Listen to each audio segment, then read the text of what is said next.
Broadcasting from Cincinnati, you're listening to the Ringside Reporter Podcast. All the news from the world of boxing right here. Well, I'm talking to you the way I want to talk to you. Now, here's your host, Eric Lorda.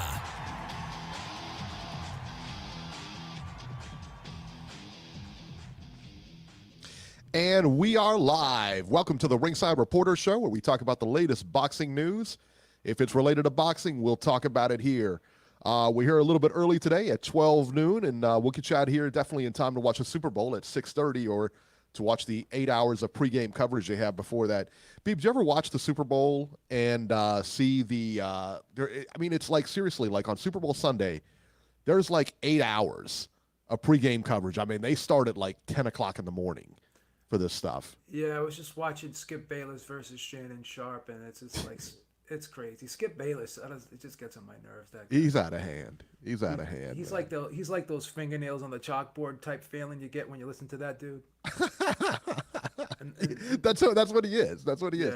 Then Stephen A. Smith, like when he talks about boxing, yeah, I assume he's knowledgeable about other sports. I don't know other sports that well, but you know what baffles me about people and fans and this and that, and even Joe Rogan. Because this guy, is supposed to be so understanding and so tolerant of other people with different opinions, okay? Right. And, even though he'll say things like, I disagree with that guy, I disagree with this guy, but he has the right to say what he has to say.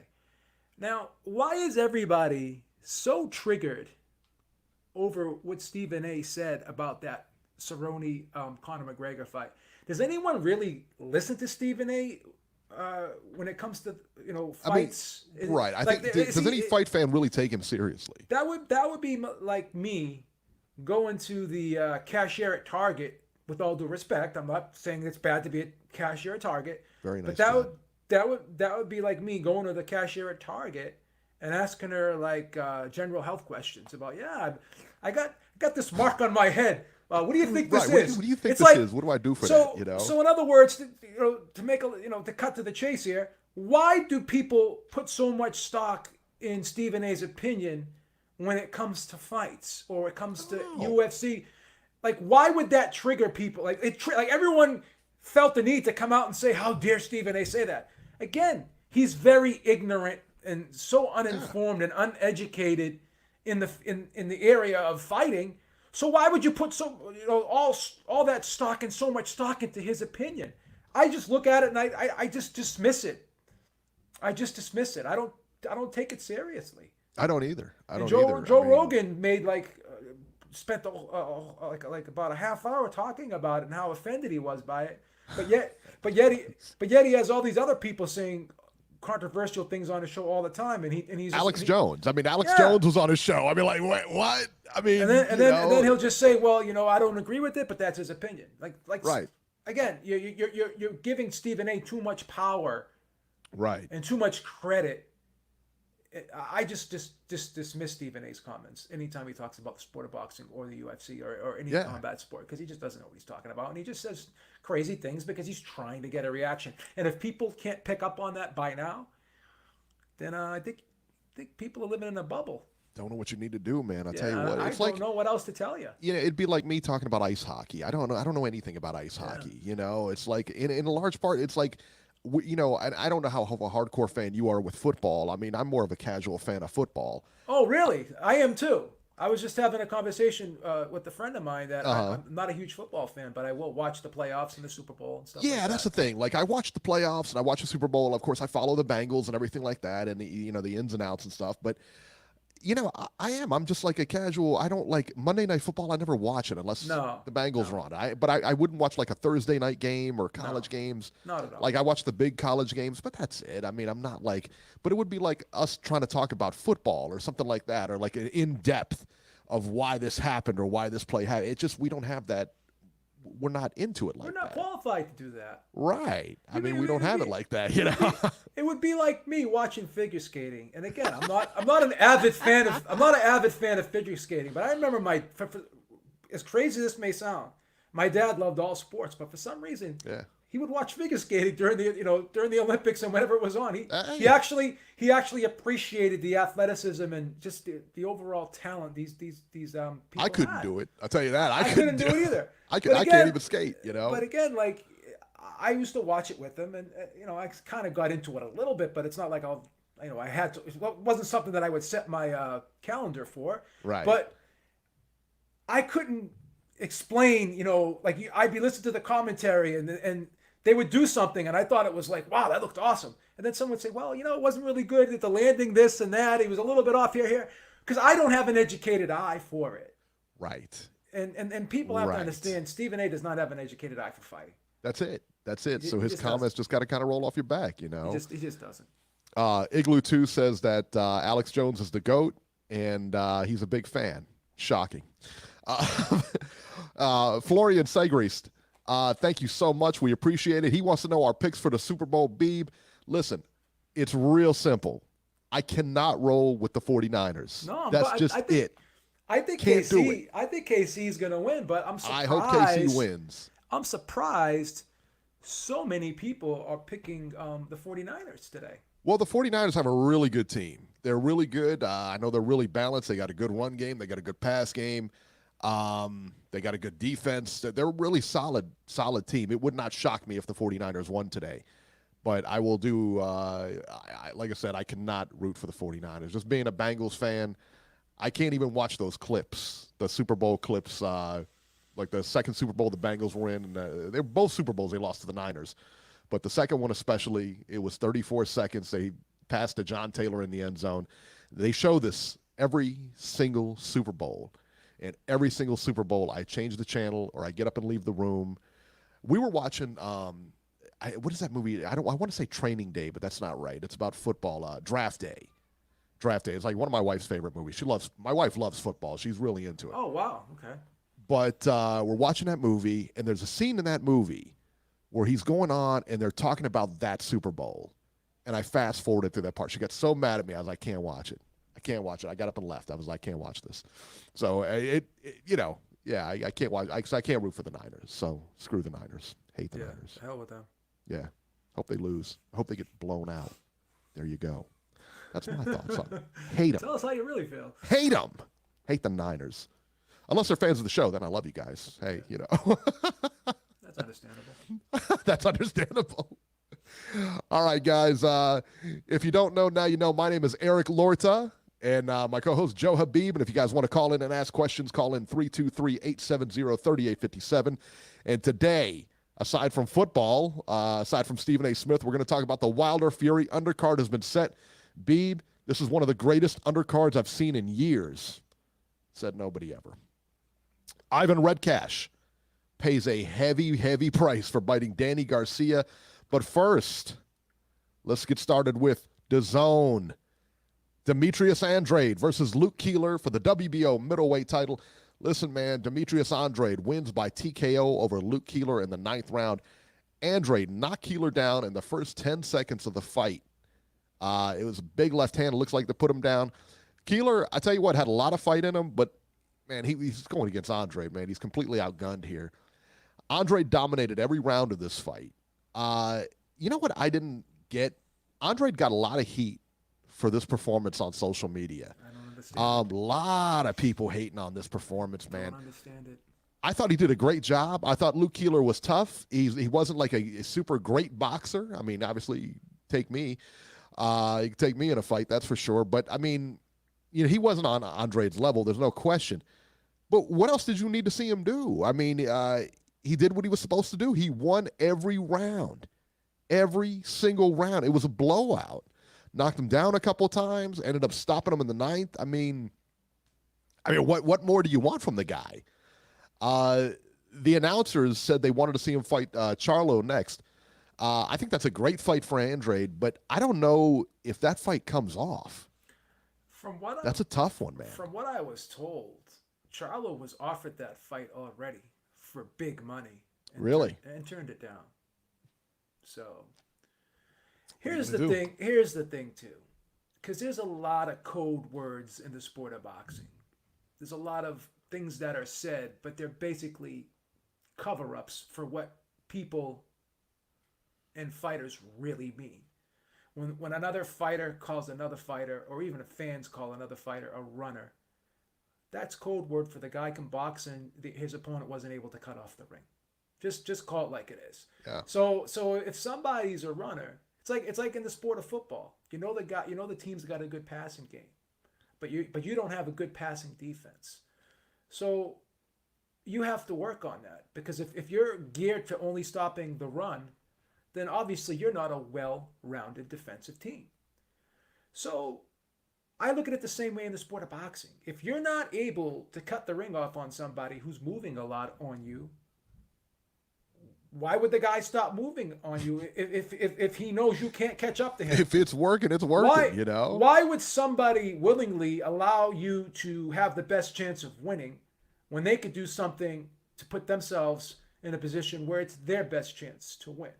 So in this instance, you're hearing people say, promoters and fighters and people on the other side, they're saying, oh, well, Andrade, why should we fight Andrade? He's a boring fighter.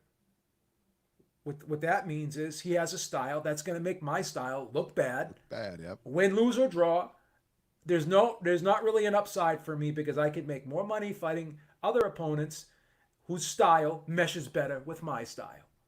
And that's what that means. Because if Andrade was an easy pickings for somebody, then he would have had a fight in a heartbeat. Already been there. Billy Joe Saunders doesn't want him. Nope. Okay. Golovkin doesn't want him. No. Okay. Charlo doesn't want him.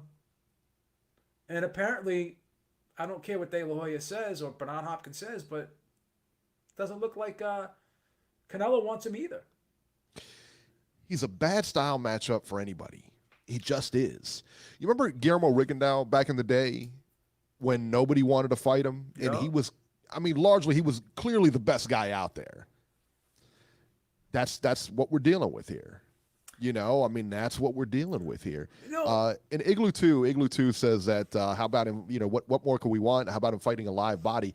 Listen, he's got to fight the guys Well, the live body's nobody was in favor of this fight. I'll be the first to admit it. Neither one of us wanted to see this fight. I don't think Andrade wanted to fight the fight, but I don't think so either. I don't think he even wanted to fight this guy. But what are you going to do? They can only fight. Listen, everybody's booked. What do you want them to do? They called out Charlo after the fight. They want to see him and Charlo.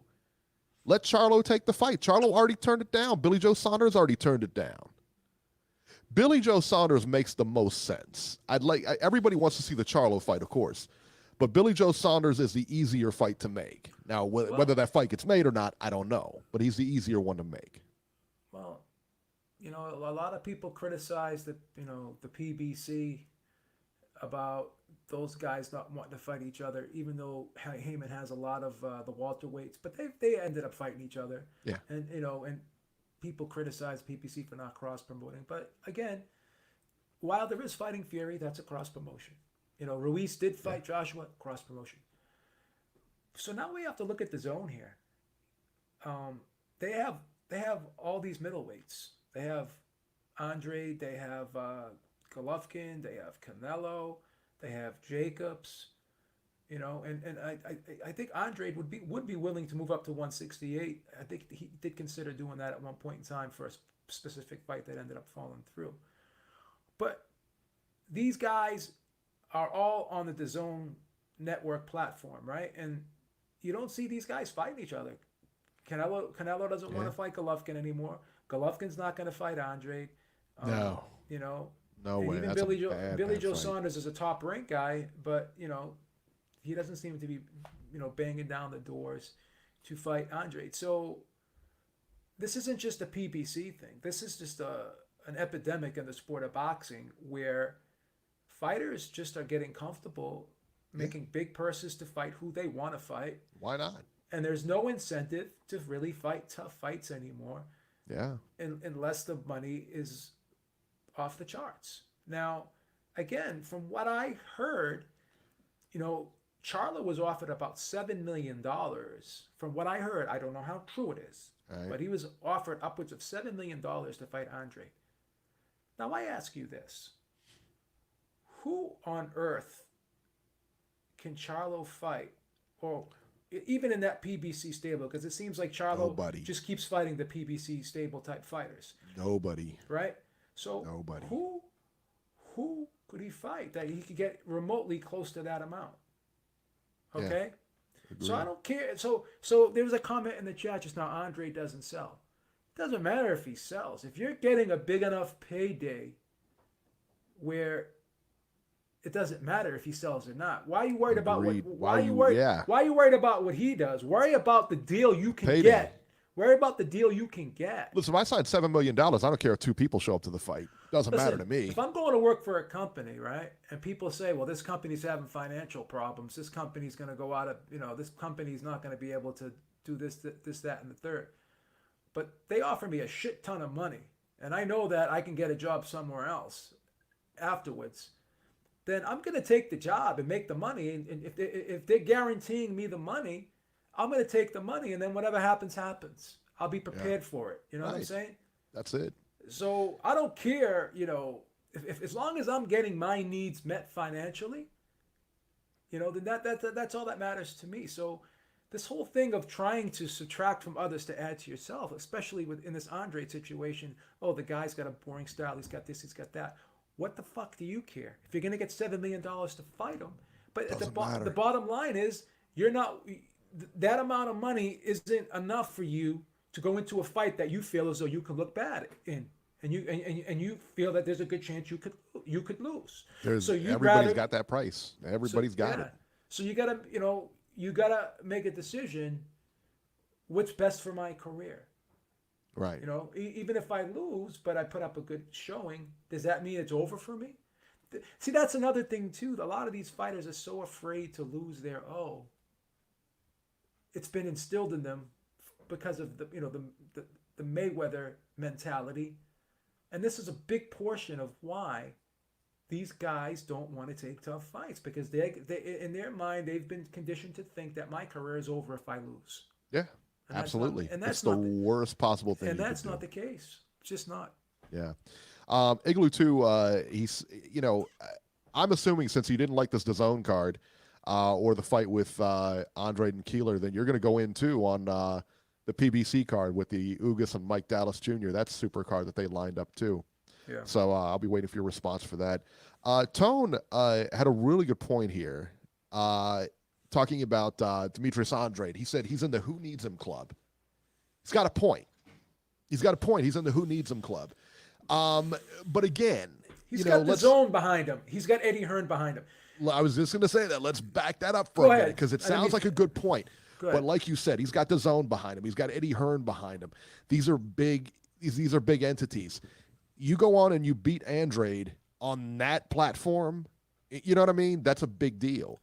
You get the title. You get more money. It sets you up with a possible fight with Canelo or somebody in DAZN, or it sets you up, or you go back to the PBC or whatever it is you do. He's not in the Who Needs Him club. I really don't believe that. He's not, because he's a titleist. He brings a lot to the table. He's got a bad style for you. If you're able, listen, Canelo, everybody, Canelo's a good fight. I think Canelo beats him. I really do. I think Canelo's got the style to beat him. But Canelo's not coming down to 160 anymore. You know what I mean? He's moving up. He should never move down to 160. And credit to that's a mistake. Credit for De La Hoya. Yeah. For saying that, he doesn't think he would rather see him at 168. He doesn't think it's a good move to go down to 160. So now, speaking of Canelo, let's talk about this for a second. We heard this week Asian Boxing on Twitter, and they're usually right. I mean, they usually, report really good news. They reported that the Murata versus Canelo fight is almost a done deal. And I heard different. I know you've heard different. A lot of people have heard different. But I don't know. That's a bad fight if he comes down to 160 for it. I don't like it. I don't like it either. I don't like the fight. I don't like the fight at all, man. So I don't like the fight, period. The matchup, I don't really care about the matchup, but it's a bad style matchup. But the fight, to me, is not a marquee type fight. The fights that Canelo is supposed to be getting right now. So, all right, let's talk about, let's see here. The undercard here. So the co-main to this fight was two more YouTube guys. Was it Logan? It was Jake Paul, right? Wasn't Jake Paul Yeah. and Anderson Gibb or something like that? Anderson Gibb or something? Yeah. It was a first round knockout for Jake Paul. Neither guy looked that impressive. You know what I was impressed with, though? I got to tell you what I was. I'm gonna say something to support you on this one, because what I was impressed with Jake Paul is that Anderson Gibb came out with a very awkward style. A super, super awkward style. Almost one where he got real low, almost like squatting down and stuff like that. And he was throwing wild punches. And I said during that fight, I'm thinking to myself, this guy would give a street fighter a lot of problems. This guy would give if you've never sparred before and you got in there with him, he would give you a lot of problems. Ensign Gibb, I'm speaking of. He didn't have it was a good, like I said, again, if you didn't know how to box, that's a really, you'd have a lot of problems with him, But Jake Paul knew how to box. I mean, you could see he's trained a little bit, and he had some good, and he was able to weather that early storm, those punches, and hurt Ensign Gibb in the first round. He put him down. A lot of those were just like kind of flash knockdowns, I thought. And I don't know if Ensign got tired in that first round or what. But yeah, I mean, he didn't look. You're gonna laugh, man. If we had to see guys again, if we had to see these guys again, which we know we're gonna see them again, okay?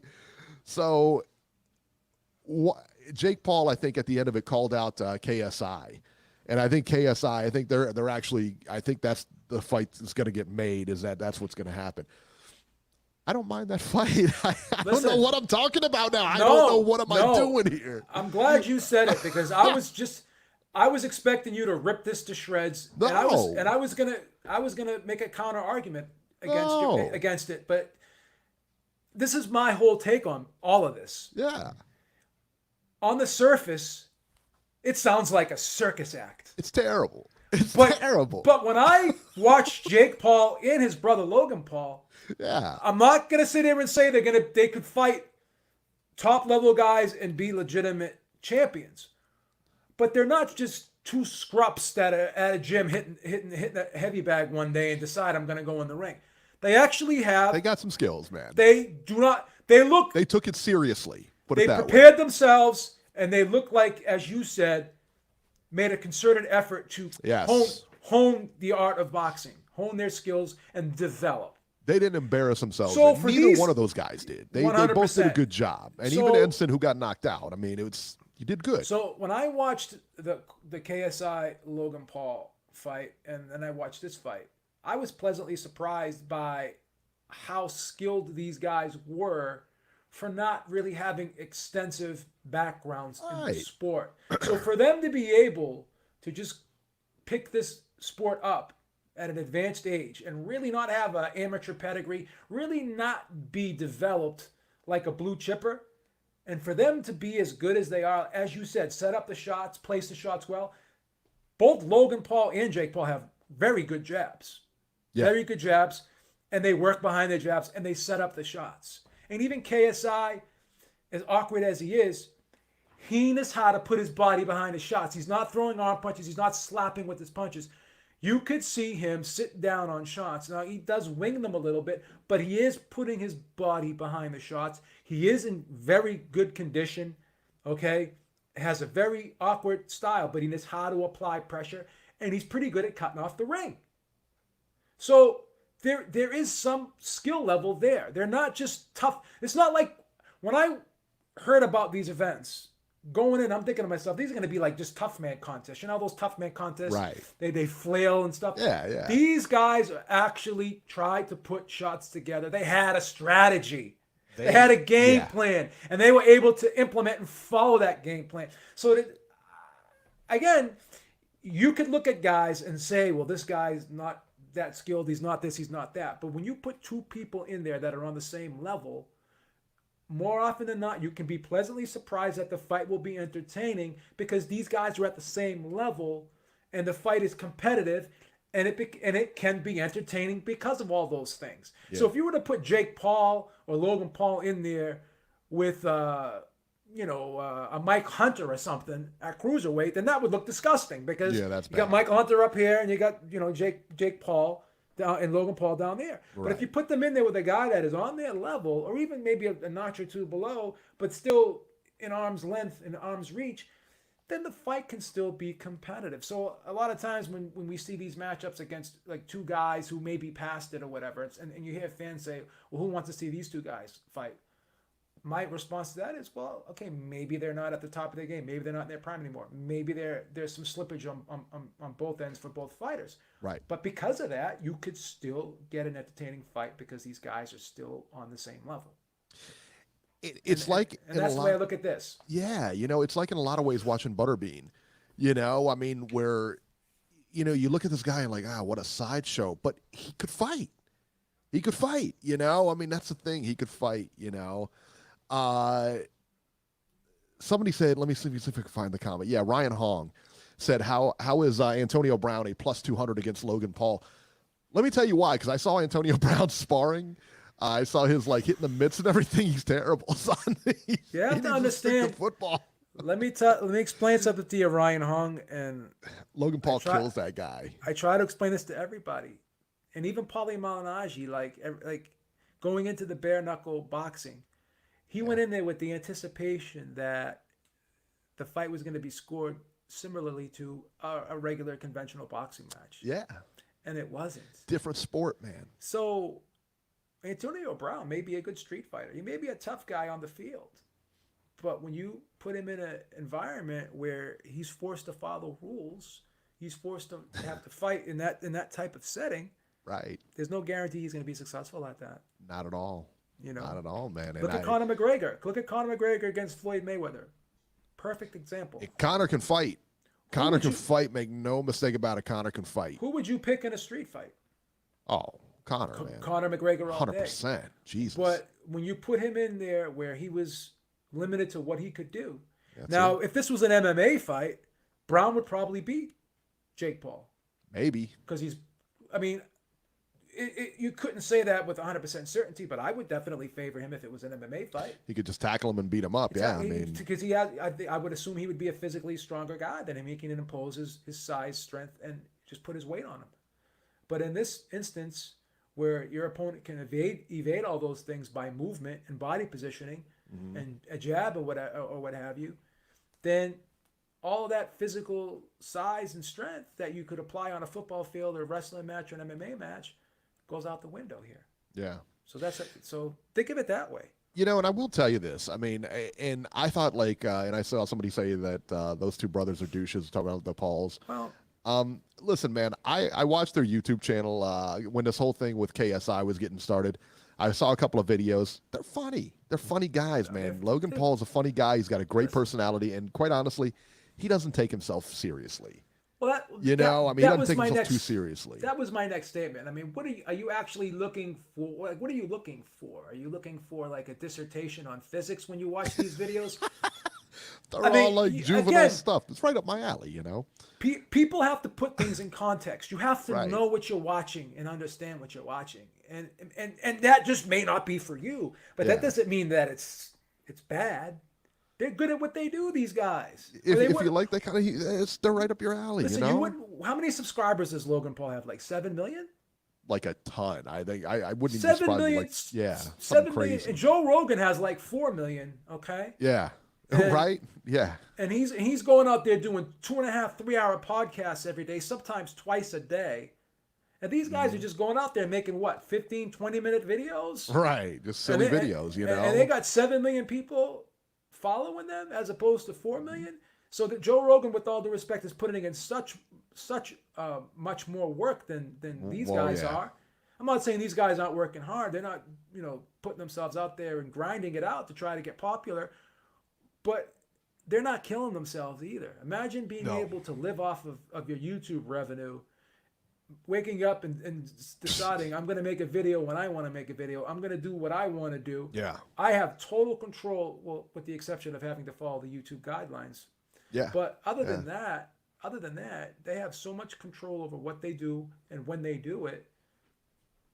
And you have to give them credit and respect for being able to put themselves in that position. Yeah. So, you know, and I tell you what, I'm not a huge fan of the YouTube thing where they're boxing everybody and everything like that. But at least the one thing you can say is the least these guys take it seriously, you know, and they go in there and it's not, I mean, that you get what you think you're going to get. You know, you get two guys that aren't, you know, highly skilled.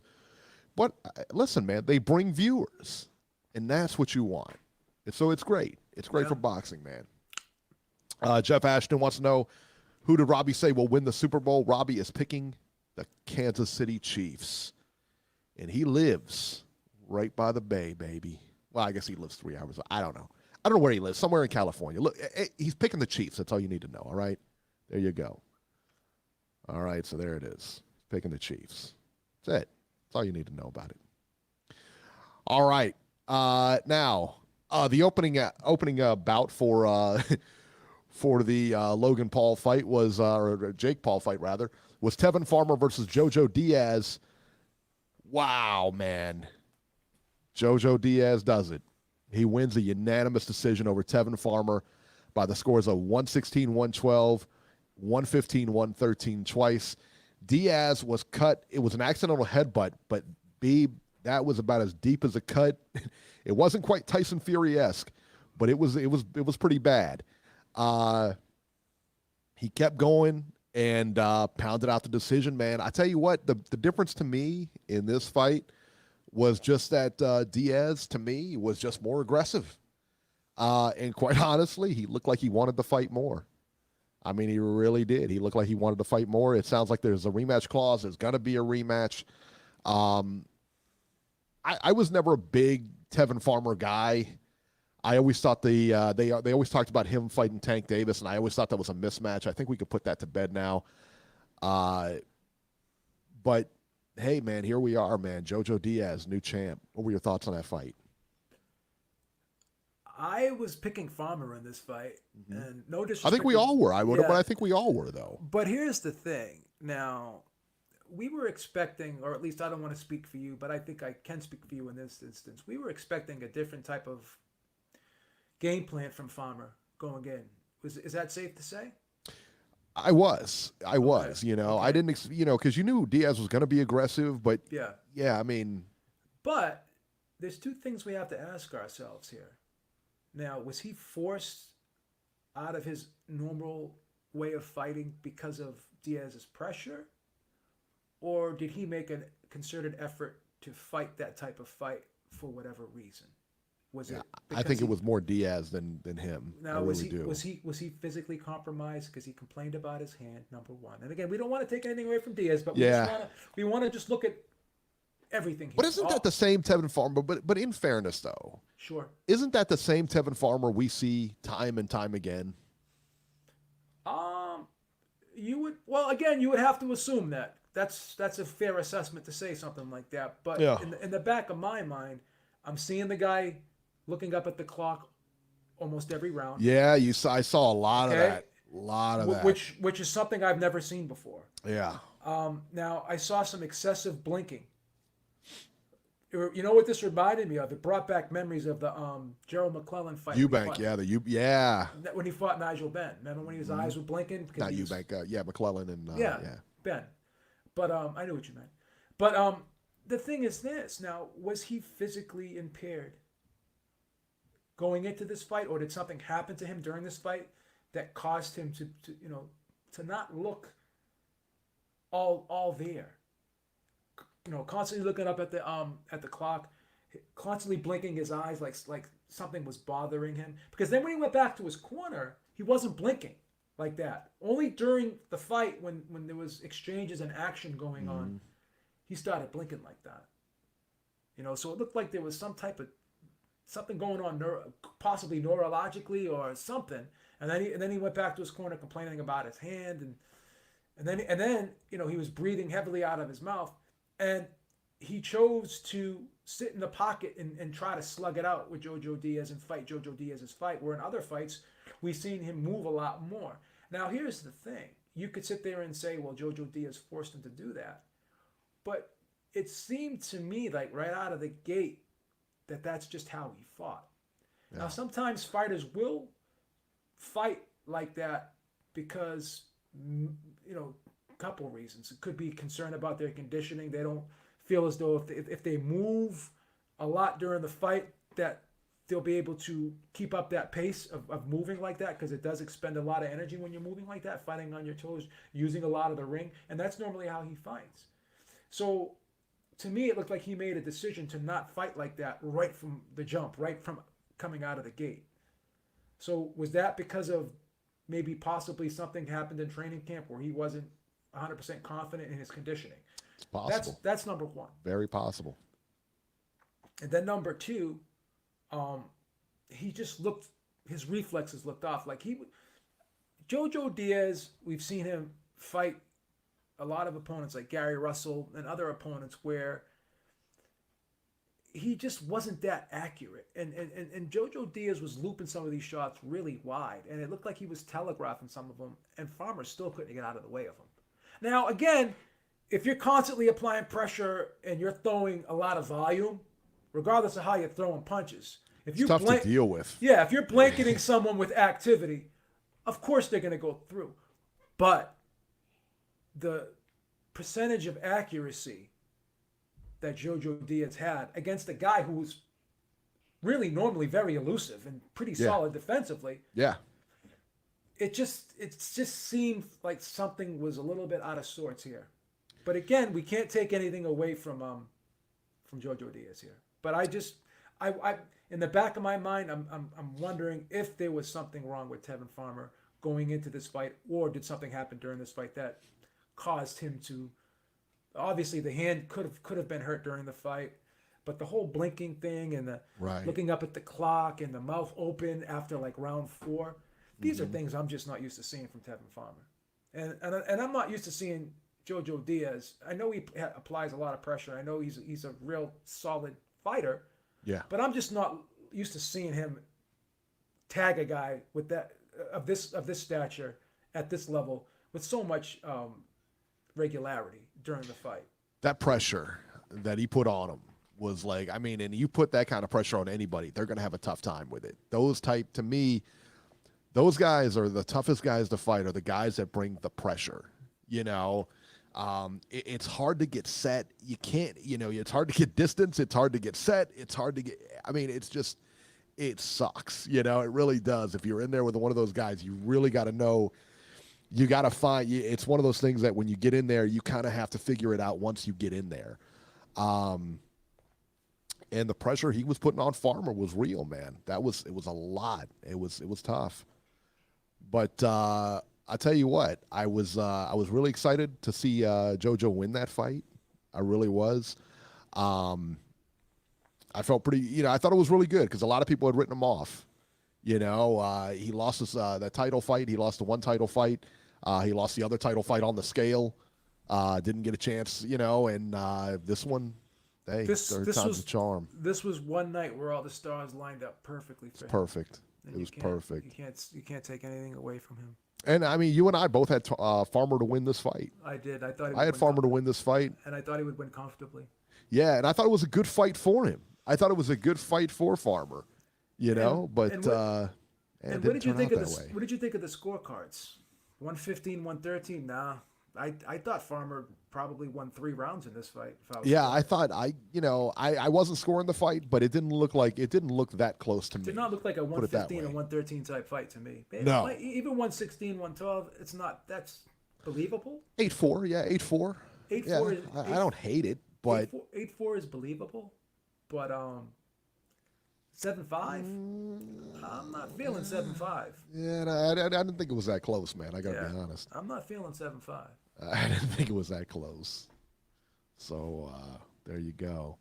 All right, Daniel Roman versus Murodjon Akhmadaliev for the WBA, IBF Super Bantamweight titles. Akhmadaliev wins a split decision, razor-thin split decision over Danny Roman 115, 113 twice, and 115, 113 for Roman. Let me ask you, Beeb, Akhmadiliev only has 8 fights. Mm. And to go in there and do what he did, to just win the decision, okay, that's pretty, that's pretty amazing. What is it about? There's like a trend we're seeing more and more, how people are getting the titles earlier and earlier and earlier after 7 or 8 fights or 12 fights or whatever. I mean, back in the day, it was like 20, 30 fights before you got up there and got in the ring with a champ, Now on guys, you're seeing them go through but 7, 8 fights. This is amazing. This is a new, but you see, what's his face, Lomachenko do it, What are your thoughts on this trend going in? What are your thoughts on this? Well, there's one common denominator with this too. If you notice, most of these fighters that have excelled so quickly in the pro ranks after so few fights, what is the one common denominator that we've seen? Well, they've all got a big amateur pedigree. I know that. They're all from Europe. There you go. That's the Eastern European system. And even the Cuban system, because Rigondeaux's another one. These are guys that fight extensively, have extensive amateur careers, and the level of competition that they're facing, and the traveling, and they're just being exposed to so many different styles, and they have the opportunity to really hone their skills. And not only that, these fighters, another thing that they have in common, these Eastern Europeans and these Cubans, and a lot of them are just really technically gifted. So the systems that they're coming out of are very good systems. Whereas we see a lot of guys in the United States, even Deontay Wilder, who won a bronze medal in the Olympics. But it seems to me now that he's getting a little better with the jab or whatever, but early on, he looked very raw. He looked terrible. He looked very raw. He still looks raw. He still looks raw. Well, again, he looks better than what. Oh yeah, he looks better than what he was, but yeah, he still looks raw. But when these guys are coming out of the amateur system from their backgrounds, from in their countries, they just look more developed, more experienced, more polished is a good way to put it. They're just more technically gifted. Now you could say, well, maybe that's just they're gifted in that area, but no, practice makes perfect. And you could have all the ability in the world, but if you don't know how to harness that ability, you don't know how to maximize what you were given, then it is what it is. So I just think it's because of the systems they come from and the countries that have really good amateur systems in place compared to the United States. I don't know what's happened to U.S. amateur boxing. I really don't. Yeah. But these guys that they're developing over there, they come out. It's like you said, they got the entire skill set. They're really good. And you remember, you could always tell. Remember back in the day, you could always tell a European fighter because they stood stock straight up. Stand up, yeah, basic. That's not like that anymore, man. These guys can fight. These guys have proper fundamentals and everything. Yeah. And that's the thing. They're coming out with proper fundamentals. Well, they've taken it to the next level. They haven't become complacent. Once again, that speaks to being able to adapt and fighting so many different styles, and now realizing that if we fight that one way that we've always fought, it's not going to be good enough. So we have to add some wrinkles and more facets to our game in order to be successful. And they've done that. And unfortunately, and I hate to say this, reluctantly I say this, the United States has not done that. They have not done anything to improve or progress or develop American boxing at all. And it's been documented several times, not only by Teddy Atlas, but numerous amounts of people. But Teddy Atlas seems to be the biggest critic of that. So yeah, it could be, maybe I get in trouble for saying this, but it seems like the U.S. guys, from what I see, rely way too much on speed and athleticism instead of actually boxing, instead of the fundamentals. And I think that's what we're lacking. I mean, that's just my opinion. I don't know. Yeah. But I agree. it would seem to me that they focus a lot on speed. You see them all trying to do that shoulder roll thing. You see them all trying to do, you see them with the mitts. You know how they hit the whatever they do with the mitts, like Floyd Mayweather did with Roger. Yeah. They're all doing that, and none of that stuff. Like you see them on those mitts. You never throw that many punches in a fight. You never see anybody who's doing that do that in the fight. So it doesn't matter. Yeah, it's not that's a stamina drill. It's not applicable. No, it's a stamina drill. That's all that is. It's just not applicable. No. But it's one of those things, man. It's I think they need to just get back in the US in their amateur program, get back to the fundamentals. Show those kids how to throw a jab. Show them how to use their feet. Show them how to throw proper punches, proper defense, And then everything else is going to fall into place because all those guys are athletic and they're all fast. Everybody who makes it to that level is super quick, man. And they all have really good we have athleticism. I think our guys have it over just about anybody in the world. But fundamentals is where we're lacking. That's just my opinion on it. You know who is you're 100% correct. If you want to look at it statistically, I think we do have the best physically gifted guys in terms of athleticism, speed, just overall speed, power, reflexes, whatever. But you know who's really gifted athletically as well as technically is Lomachenko. This is a guy that can he can dance. Didn't he study dance or whatever when he was younger? He can wrestle. He can wrestle as well. Yeah. And then you ever see him dribble and play around with a soccer ball? No, I didn't. Yeah, he's an extremely gifted athlete. This guy. Well, you know what? That brings up another good point. And you said like Lomachenko, he was dance. He was like a dancer. Yeah. He was put in a dance when he was younger. Obviously, he's played soccer, wrestled. In the U.S., and this is what I noticed too, like coaching soccer and stuff, I noticed this also, is that like you'll have kids that play soccer like year round. So like they're playing now indoor. They're playing indoor. There's 2 sessions of indoor. You have your spring session of soccer.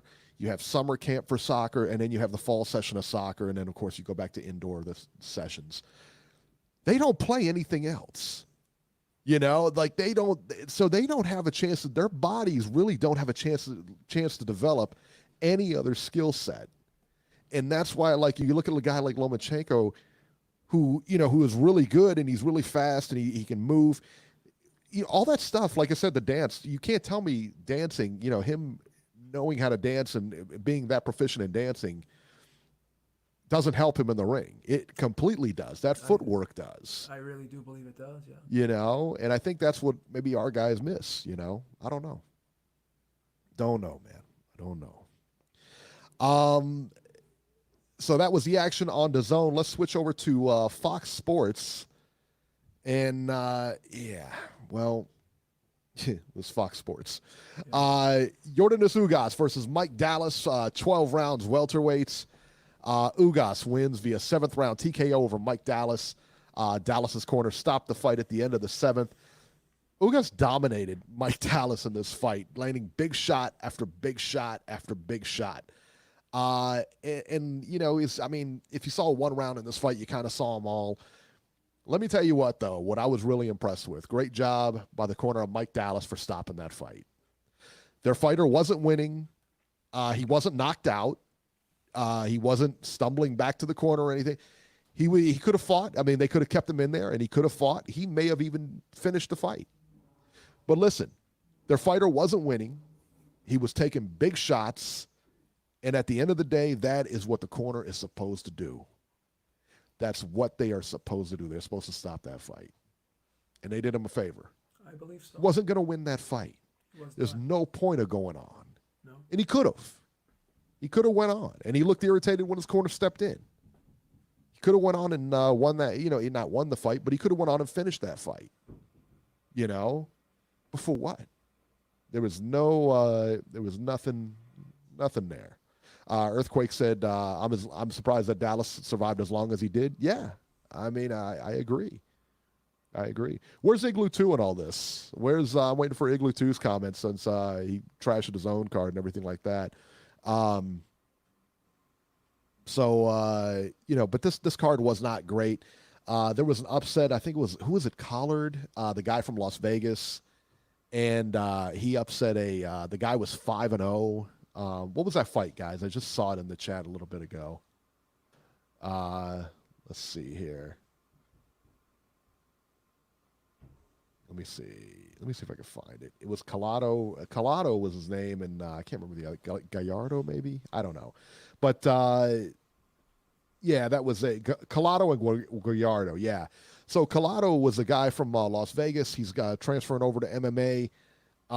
Gallardo came in 5-0 and 4 knockouts. Really, really hyped up. Got knocked down twice in the first round, as well as floored Collado in the first round. But then got stopped in the second round, man. So that first round was good. Earthquake. That was a very good fight. It was very entertaining. But short of that, I mean, that was the best. That was the best fight on the PBC card. The card wasn't that great. So, but again, it's, I'll tell you what, as bad as the card was, the Ugas Dallas card, as bad as that card was, it doesn't compare to the Golden Boy card this week on the 6th, and we'll tell you about that in just a second, which is awful. But yeah, I mean, overall, I mean, it was just about average. I wouldn't go out of my way to watch that fight, but another fight I wouldn't go out of my way to watch was Ruben Villa versus Alexei Collado on ShowBox. ShowBox is getting worse and worse, I think. I think so. It's very like Tuesday. Well, even Tuesday Night Fight had big guys on there from time to time. You know what, ShowBox? Yeah, anyway, the result of that is Villa wins the unanimous decision. Who cares? You know what they need to do? I think that's the format they need, like that Tuesday Night Fight format. Put a champion on there. Put like a named champion on there. If you're going to have some undercard guys and everything like that fight on there, that's wonderful. Put a champion on there, and let them fight, and it get somebody like get some people into this, because I'll be honest with you, I'm not into it. I didn't watch the fights. I'm not going out of my way to watch it. It doesn't interest me. It just doesn't, I can't argue with you there. Yeah. I didn't watch it. I'm not going to watch it. I'm not going to go back and watch it. And when I hear there's a ShowBox card on, I'll look at the names and I'm just apathetic about it. Okay. Maybe I'll turn it on, but probably not. So there it is. All right, let's see here. Give me 1 second. Let's talk about the upcoming fights here. So February 6th, babe, the card to end all cards here. February 6th, from Indio, California, on DAZN, Ricardo Sandoval versus Raymond Tabugon, 10 rounds junior bantamweights. Oscar Negrete versus Alberto Milian, 10 rounds bantamweights. Are you serious? This is what we're putting together. This is what Eddie Hearn wants to charge $50 for. Not crazy. They were talking about charging. You remember we had a story about DAZN, and Eddie Hearn made the remark whether he was serious or not about charging $50 for DAZN a month. This is $50 a month. Come on, son. This is a Golden Boy special.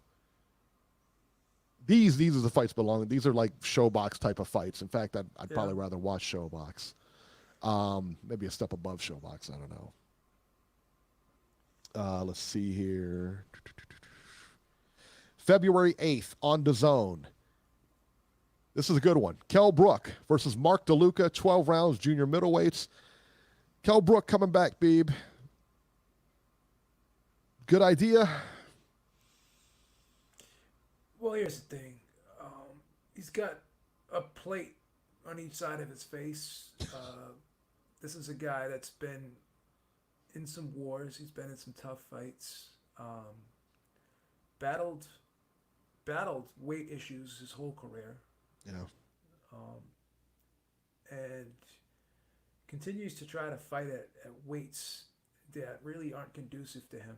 You know, I don't know, is he going to be at 154, 147? He still has talked, and even Eddie Hearn has said that he could still make 147.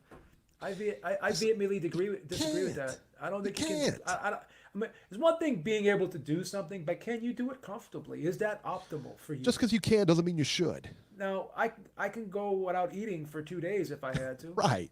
But would you want me to do something that required any type of brain power, or would that be a good time to ask me? Hey, let's help me. I'm moving today. Let's help me load up the moving truck. Am I going to be good at doing that without having food in me for 2 days? No. Right. So it's not about what you can do. It's about what should you do in order to be at your best.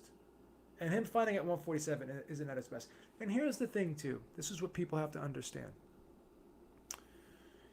When you try to make a weight unnaturally that you're not supposed to make, and you've done that for a great portion of your career, you're damaging your body.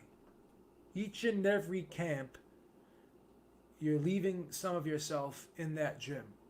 Each and every camp, you're doing that. And to sit there and believe and think to yourself that is not going to have an effect on you physically, mentally, hormonally, when you're damaging your body like that constantly. It's one thing when someone like myself will walk around at probably 200 pounds, 197, whatever, and then I say, I'm going to go on a cut for a couple of weeks, 2 months or whatever, 3 months. I'm doing that slowly. These guys are losing upwards of 20 pounds, sometimes 25 pounds in about 8 weeks, in 2 months' time. So to sit there and not only that, they have to perform and expend a lot of energy. And what they're doing, the type of event that they're competing in, is very taxing on your body. So to do that in a depleted state is not optimal. It's one thing, me doing it, but I don't have to go in the ring for 12 rounds. I don't have to take punches for 12 rounds. So my whole thing is, and I've said this to you before, it's strictly a vanity thing for me. It's not a performance thing. And bodybuilders are the same thing. Like that is basically an aesthetic sport. Sure. So to ask those guys to do something that would be physically taxing or something that would require a lot of brain power that day of the show, they'll tell you right then and there, we may look our best, but we feel our shittiest on that day. Yeah. So once again, you don't want to put a fighter in that position where he's making a weight artificially. And when I'm saying artificially, I'm not saying he's, using diuretics or he's cheating to do it. But what he's doing is he's doing something that is not normal for him. He's starving himself. He's depriving his body of nutrients.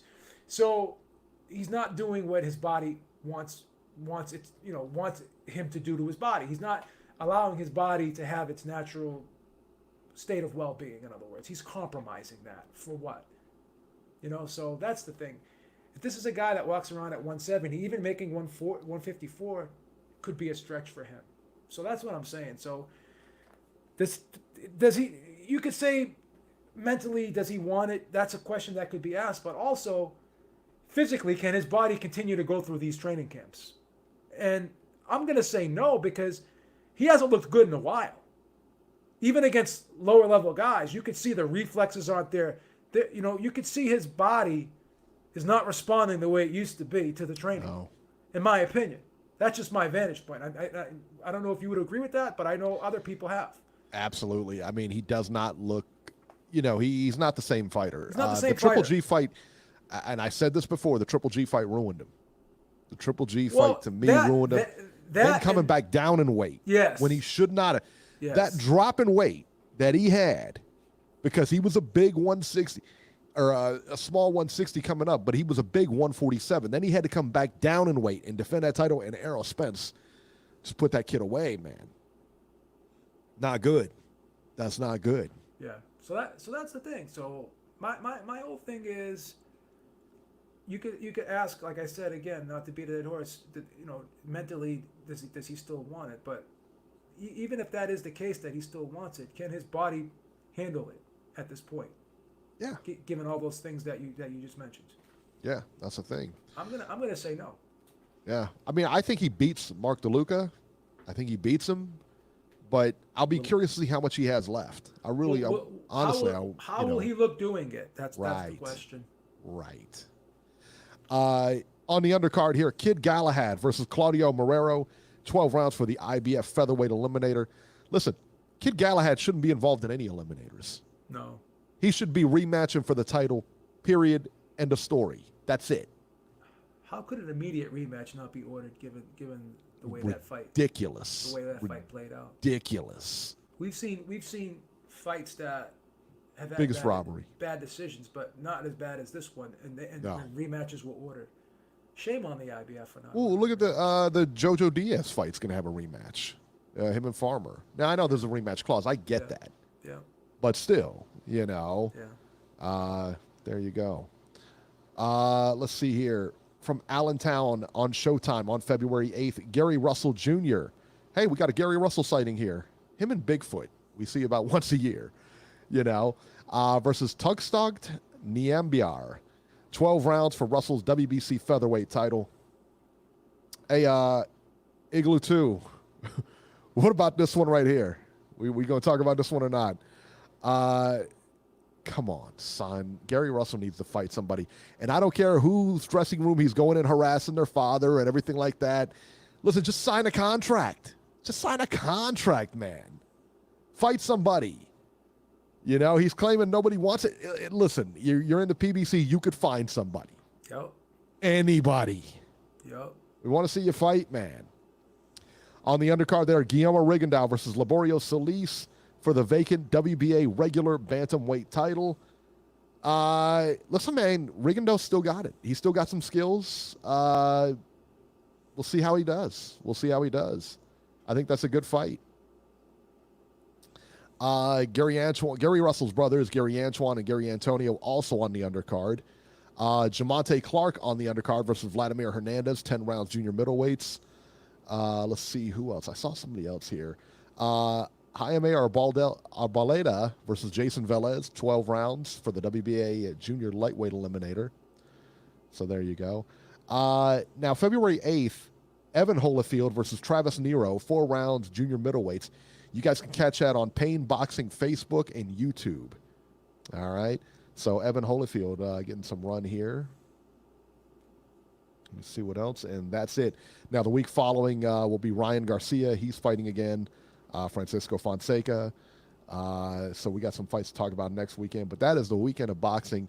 Going to be headlined by Gary Russell. We'll see how he looks. And Kell Brook, I'm really curious to see how he looks. Now, let me ask you a question now on that IBF eliminator with Kid Galahad. Does he have to look good in that fight? I mean, obviously it doesn't hurt. Do you want to hear the worst case scenario? What's the worst case scenario?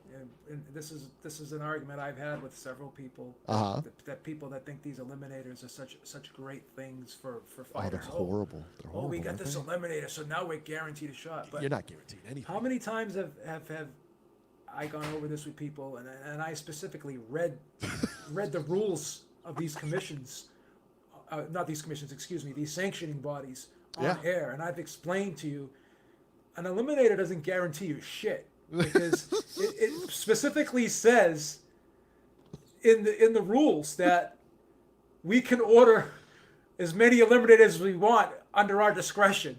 So he could look phenomenal. He could look like the second coming. But guess what? We can order as many as the IBF could order another. How many eliminators was thrown in Dillian White's face? How many? Oh, it's ridiculous, right? How many eliminators was he asked to fight? And he still hasn't fought Deontay Wilder yet. Igloo 2 says, I want Gary Russell versus Leo Santa Cruz. You and everybody else on the planet, man. I tell you what. We'd like to see it too. What's up with Gary Russell? Why doesn't he fight? Why doesn't he fight like more than once a year? That's got to be his choice. That's his choice. He's like on the Garcia plan, the Danny Garcia plan, Listen, shout out to Deontay Wilder. Big Yes. up to Deontay Wilder because again, he put a friggin' monkey wrench, and he really broke this whole mentality and theory of we can't fight this guy because he's over here. We can't fight that guy because he's over there. Blah blah blah blah blah. Yeah. Well, look what he's doing. He's involved in a fight with a top-ranked fighter who is not a PBC fighter. Yep. Okay. And he's going to be involved in an event that is going to be broadcast by 2 networks, 2 broadcasters. Why? Why did that happen? One reason and one reason only. He wanted the fight. Right. So let's not blame promoters. Let's not blame networks. Let's not blame any of those things. Let's not blame, it's the weather. Let's not blame friggin', anything. Let's not blame natural disaster. Oh, it's spring equinox. No, let's just put it on the onus of the fighters. If they want the fight will happen. Yeah.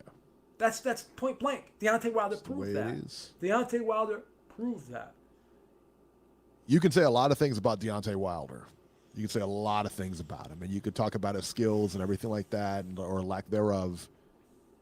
But this guy will fight anybody, anytime, any place. He was willing to go to Russia to fight Povetkin. He will fight you in your backyard. He does not care. But got to respect that. But the critics will do that. You know what the critics will say? You know what the critics will do? They'll want to pull up his resume from 2010 and totally disregard what's going on in 2020. Yeah. Judge a man for what he's doing now. Let's sit there. That's it. I could have been a fuck up my whole life, but if I turn my life around and start doing the right thing, and I'm going in the right direction, and I'm making headway here, and I'm doing what I'm supposed to be doing, and I'm having great success doing it, does it really matter what I did 10 years ago? No, because that was a learning experience. That was a developmental process in my life. Same thing with Deontay Wilder. Judge him on what he's doing now. And I don't want to hear all this bullshit about, look what Anthony Joshua did, and he did it in a shorter time. And all those things are factual statements. Absolutely. But again, look at when Deontay Wilder first won his title. Look at the landscape of the division. And then look at the landscape of the division when Anthony Joshua started his run. I mean, he won his title against fucking Charles Martin. Okay? Then he fought a Klitschko for a vacant title. So that was another way. And again, I'm not discrediting it, but I'm putting it in context. The division was much more competitive because you had Klitschko at that particular time in his career was very dominant. Okay? Joshua came around not really having to face anyone who was dominant. Okay? The landscape was much different. Now, does that mean that the titles should be worth less? No. But it's not the same situation as when Deontay Wilder won his first WBC title. Yeah. Because they waited. They didn't fight Klitschko. Now, again, Fury fought Klitschko in his prime right away. Now, Joshua fought him coming out of retirement after not looking great. So, let's look at things and put them in context here. He fought Joseph Parker. He was a solid fighter, but he's never really, in my opinion, you could argue to the cows come home. In my opinion, Tyson Fury is much better than anyone Anthony Joshua's ever faced. But if we got the resumes side by side, would you not agree that Anthony Joshua has a better resume of fighters that he fought? Overall. Totality, correct. Totality. Yeah, that's all I'm saying. And then you could sit there and I agree with you. I think Tyson Fury is the best heavyweight that anybody's fought. And you know what I mean? And you could argue Luis Ortiz. You could make an argument that Luis Ortiz possibly, because look at what he did. Good fighter. He's a good fighter. Look what Luis Ortiz did to Deontay Wilder in both fights. How many rounds he was winning. Yeah. That second fight especially. Yeah. And I'm going to say this, and I'm going to catch a lot of flack for it. I would pick Luis Ortiz over Joseph Parker and Dillian White. That's just my opinion. Again, it's an argument that could be made. Yeah. It's an argument that can be made that I think that Luis Ortiz could beat anyone on Anthony Joshua's resume as well. I think Luis Ortiz, in my opinion, and this is just my opinion, and again, it could be argued, after seeing Dillian White against Oscar Rivas and all that, I think Luis Ortiz was a very good boxer who could punch as well. Yeah. And you could say that he may have stamina issues, but so does Dillian White. Yeah. So I would pick Luis Ortiz over Dillian White, and there's a reason why that fight never happened. Right. There's a reason why that fight never happened, because it's a bad style matchup for Dillian White. It's a southpaw, a guy who can box, and a guy who can punch. Yeah, Ortiz is a bad matchup for a lot of people. In fact, most everybody, and Wilder fought him twice. Got to give him credit, man. Douglas Antonio says, why didn't Wilder fight Klitschko? Listen, because Klitschko didn't want to fight him. He wanted to fight AJ. It's the long and short of it. That's long and short of it. But again, you can't compare that Klitschko to the version that Joshua fought it. You just can't. And you can't compare that Klitschko to the version of the one Tyson Fury fought. Right. Tyson Fury, to me, fought the guy. I mean, that was the guy back then. He was the man. So in my opinion, lies, Eric. What am I lying about? Tiny Tim says lies, Eric. Let's see what he says here. He says, no, you can't stop it, Beeb. Ortiz beat nobody. Facts to back that up. Everyone on the cards versus Wilder. Look how we performed against Deontay Wilder. That's all you have to say. Yeah, to that's all you have yourself. to see. That's all you have to look at. He's a good fighter. You can't say that Louis Ortiz is not a good fighter. Who did Dillian White ever beat? Who did Tiny he beat? Tim says Wilder wanted no part of Klitschko. Son, look, Wilder was willing to get on a flight and go to Russia to fight Povetkin. Trust me, he didn't care if he fought Klitschko. Okay, he could have fought Klitschko in Germany. He wouldn't have cared. These guys will never ever say one like. No, they never convinced me. I love you as a person. You love me as a person. I don't want to put words in your mouth. We get along very well. Yeah. But you and I have criticized each other in certain areas. Absolutely. And it doesn't mean that we don't like each other. But Right.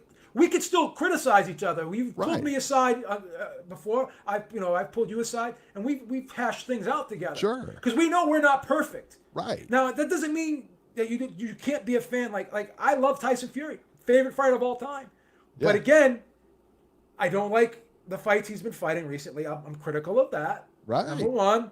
Number two, when he was about to get stripped of his title because he failed his drug test, I didn't defend that. Nope. Do I think he's the lineal champion? I really don't, because of the circumstances in which he lost his title. Right. Since it was due to his own poor behavior that he lost his title.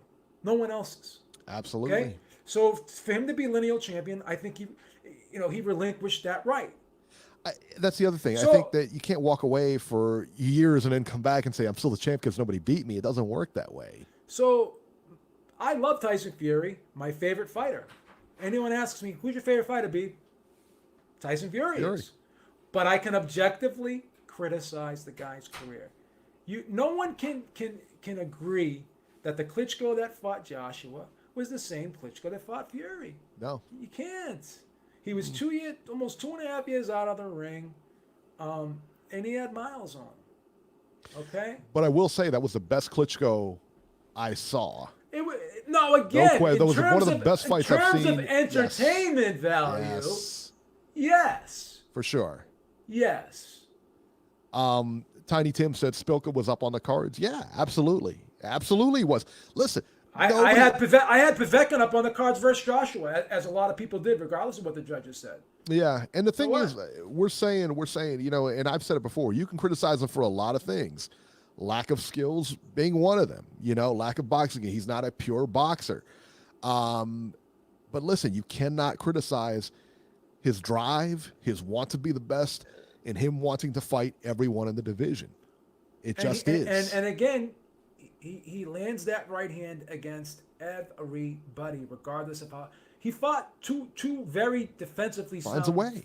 He fought two defensively very sound fighters in Tyson Fury and Luis Ortiz. Very good defensive fighters. Very good defensive fighters. Caught them all.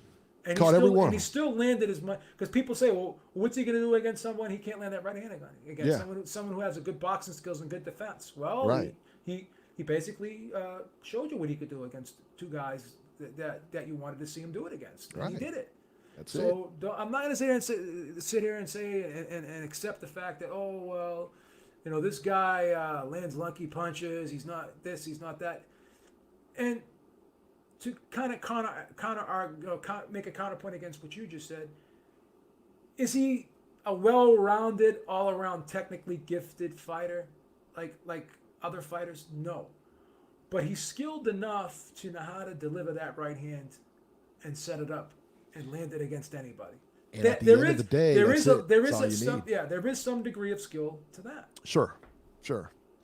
All right, let's get to the news. Let's see here. So, Ivan Redkach. So last week he fought Danny Garcia. The New York State Athletic Commission is reportedly confiscating the entire purse of Ivan Redkach, plus fining him $10,000, plus suspending him his boxing license for a year as punishment for biting Danny Garcia's shoulder in the 8th round of their Saturday fight in Brooklyn. Beeb, does the punishment fit the crime? Yeah, I think so. It's harsh. It's harsh. But there's one problem I have. Go ahead, finish what you're going to say, and then I'll segue. No, I'm just saying. I said it's a harsh penalty. But you know what? I don't mind it so much. I feel bad for Redkach, but I don't mind it. Why don't we put that same energy into guys being busted in PEDs? Yeah. Why not? Why not put that same energy into busting guys with PEDs who get popped for using that versus this? I mean, I don't have any problem with you doing what you did. Okay, that's great. If you want to fine them and do whatever, that's great. But at the same time, are you coming down on guys that tested positive, a la Big Baby Miller? I'm just saying. I don't know.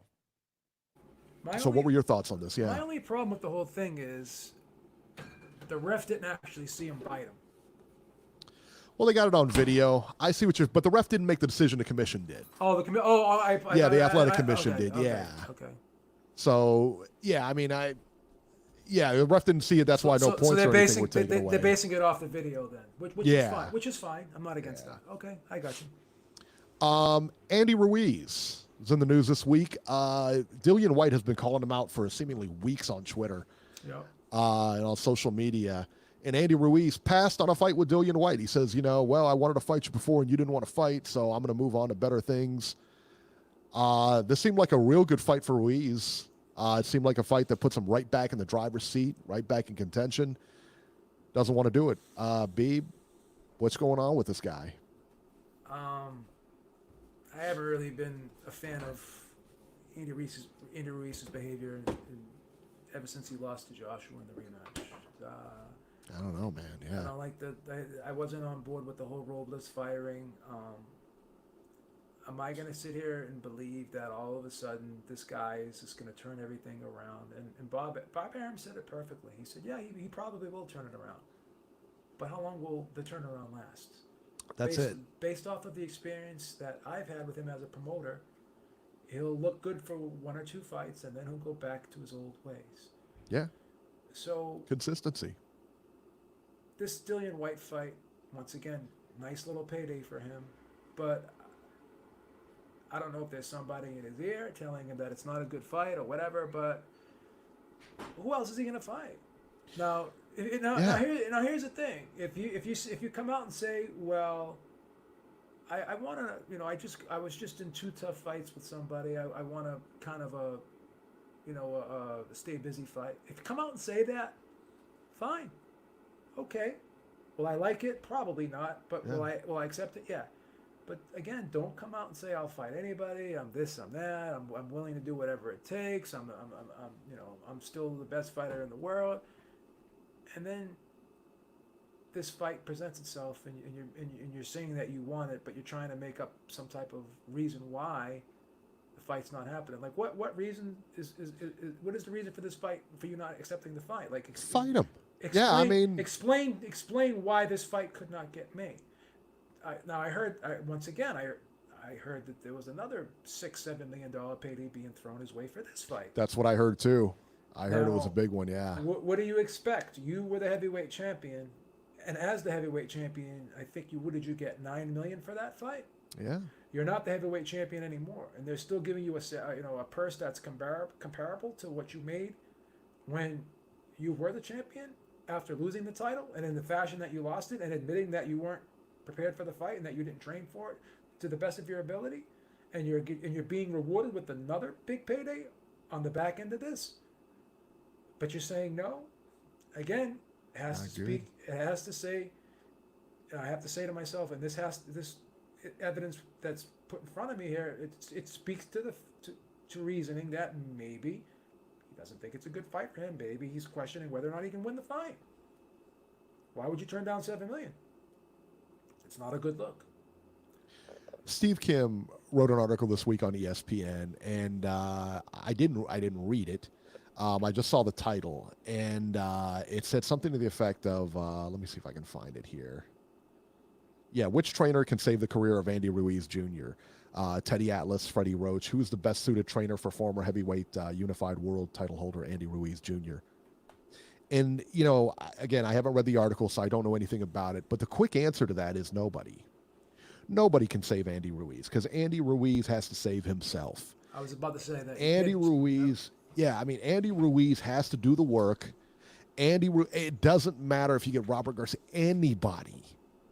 Listen, Manny Robles is a very competent trainer. Obviously took him, they worked well together. I mean, obviously in the first fight it worked pretty well.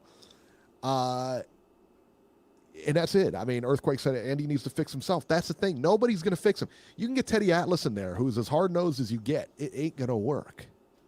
Eric, you want to know the whole problem with the whole situation that really, really, really makes Ruiz look horrible here. And again, I don't want to character assassinate the guy, but I'm going to judge him on I'm going to judge him on his actions, and I'm going to speak out on those actions if I feel fit to do so. Yeah. Go back to the post-fight press conference after the Joshua fight, the rematch. What were the first words that came out of his mouth? This was my fault. Manny Robles had a good game plan. I didn't listen to him. This was not his fault. This was my fault. Yeah. You went out and admitted that Andrew Ruiz. You went out and admitted that Manny Robles did nothing wrong. You admitted that, and you took full blame for the performance. So these actions suggest that now all of a sudden you're blaming Manny Robles for something that you admitted was your fault. So now it looks like you're flipping the script here. Mm-hmm. But if you're looking at this on the surface, and you're going over this, what conclusion can you draw from this? This is a guy that initially wanted to take responsibility for his own actions, but then, as Bob Arum says, he'll have that mentality for a little while, but then he falls back into the, poor pitiful me type mentality, mm-hmm. the victim mentality. It's not the other guy. It's not me. It's the other guy. And that's what this looks like. This looks like a fucking giant cop out. Looks like a cop out right now. And it is. That's what it is. And it looks like a very questionable character type move from somebody after you came out and you admitted that it was your fault, that it was your mistake, and that your trainer did nothing wrong. He had a good game plan. I did not listen to him. So another trainer on the outside looking in, seeing all this, can say, well, doesn't matter. I can do the same thing. I can go into this guy's camp. I can put out a beautiful game plan. I can do this, that, and the third. What good is it all if he doesn't listen to me? What good? I'm wasting my time. I'm wasting my time. Teddy Atlas, they think that Teddy Atlas can fix this guy? What is Teddy Atlas going to bring that Manny Robles didn't bring? Yeah. Really? I mean, really? What is he going to bring? With all due respect to Manny Robles, with all due respect to Teddy Atlas, as far as boxing knowledge goes, maybe Teddy Atlas has more experience and may know you could argue that knows maybe a little bit more than Manny Robles. But is it really that much more? Is it like the biggest difference to me between the two men, the two trainers, is one guy likes to yell and the other guy doesn't. So you're basically saying that you need to be yelled at. You need for someone to kick you in the ass to get you going. And that's not Manny Robles' style. And for you, I don't care whose style it is. It's not going to work with this guy. And at this stage of your career, Why would you need that? You're an adult. You are heavyweight champion of the world. You fought at a high level for a great period of time now. If you haven't developed the desire and the mentality and the mindset to fight at this level and be a champion Right. and perform at a championship level, that is on you and only you and nobody else. So you're basically saying, I am not strong enough to listen to somebody. I have to have someone beat information into me, put a foot up my ass 24/7. I need someone to ride me. And I have to ask one question. At this stage of his career, and not only his career, but at this stage of Teddy Atlas's career, does he want to do that?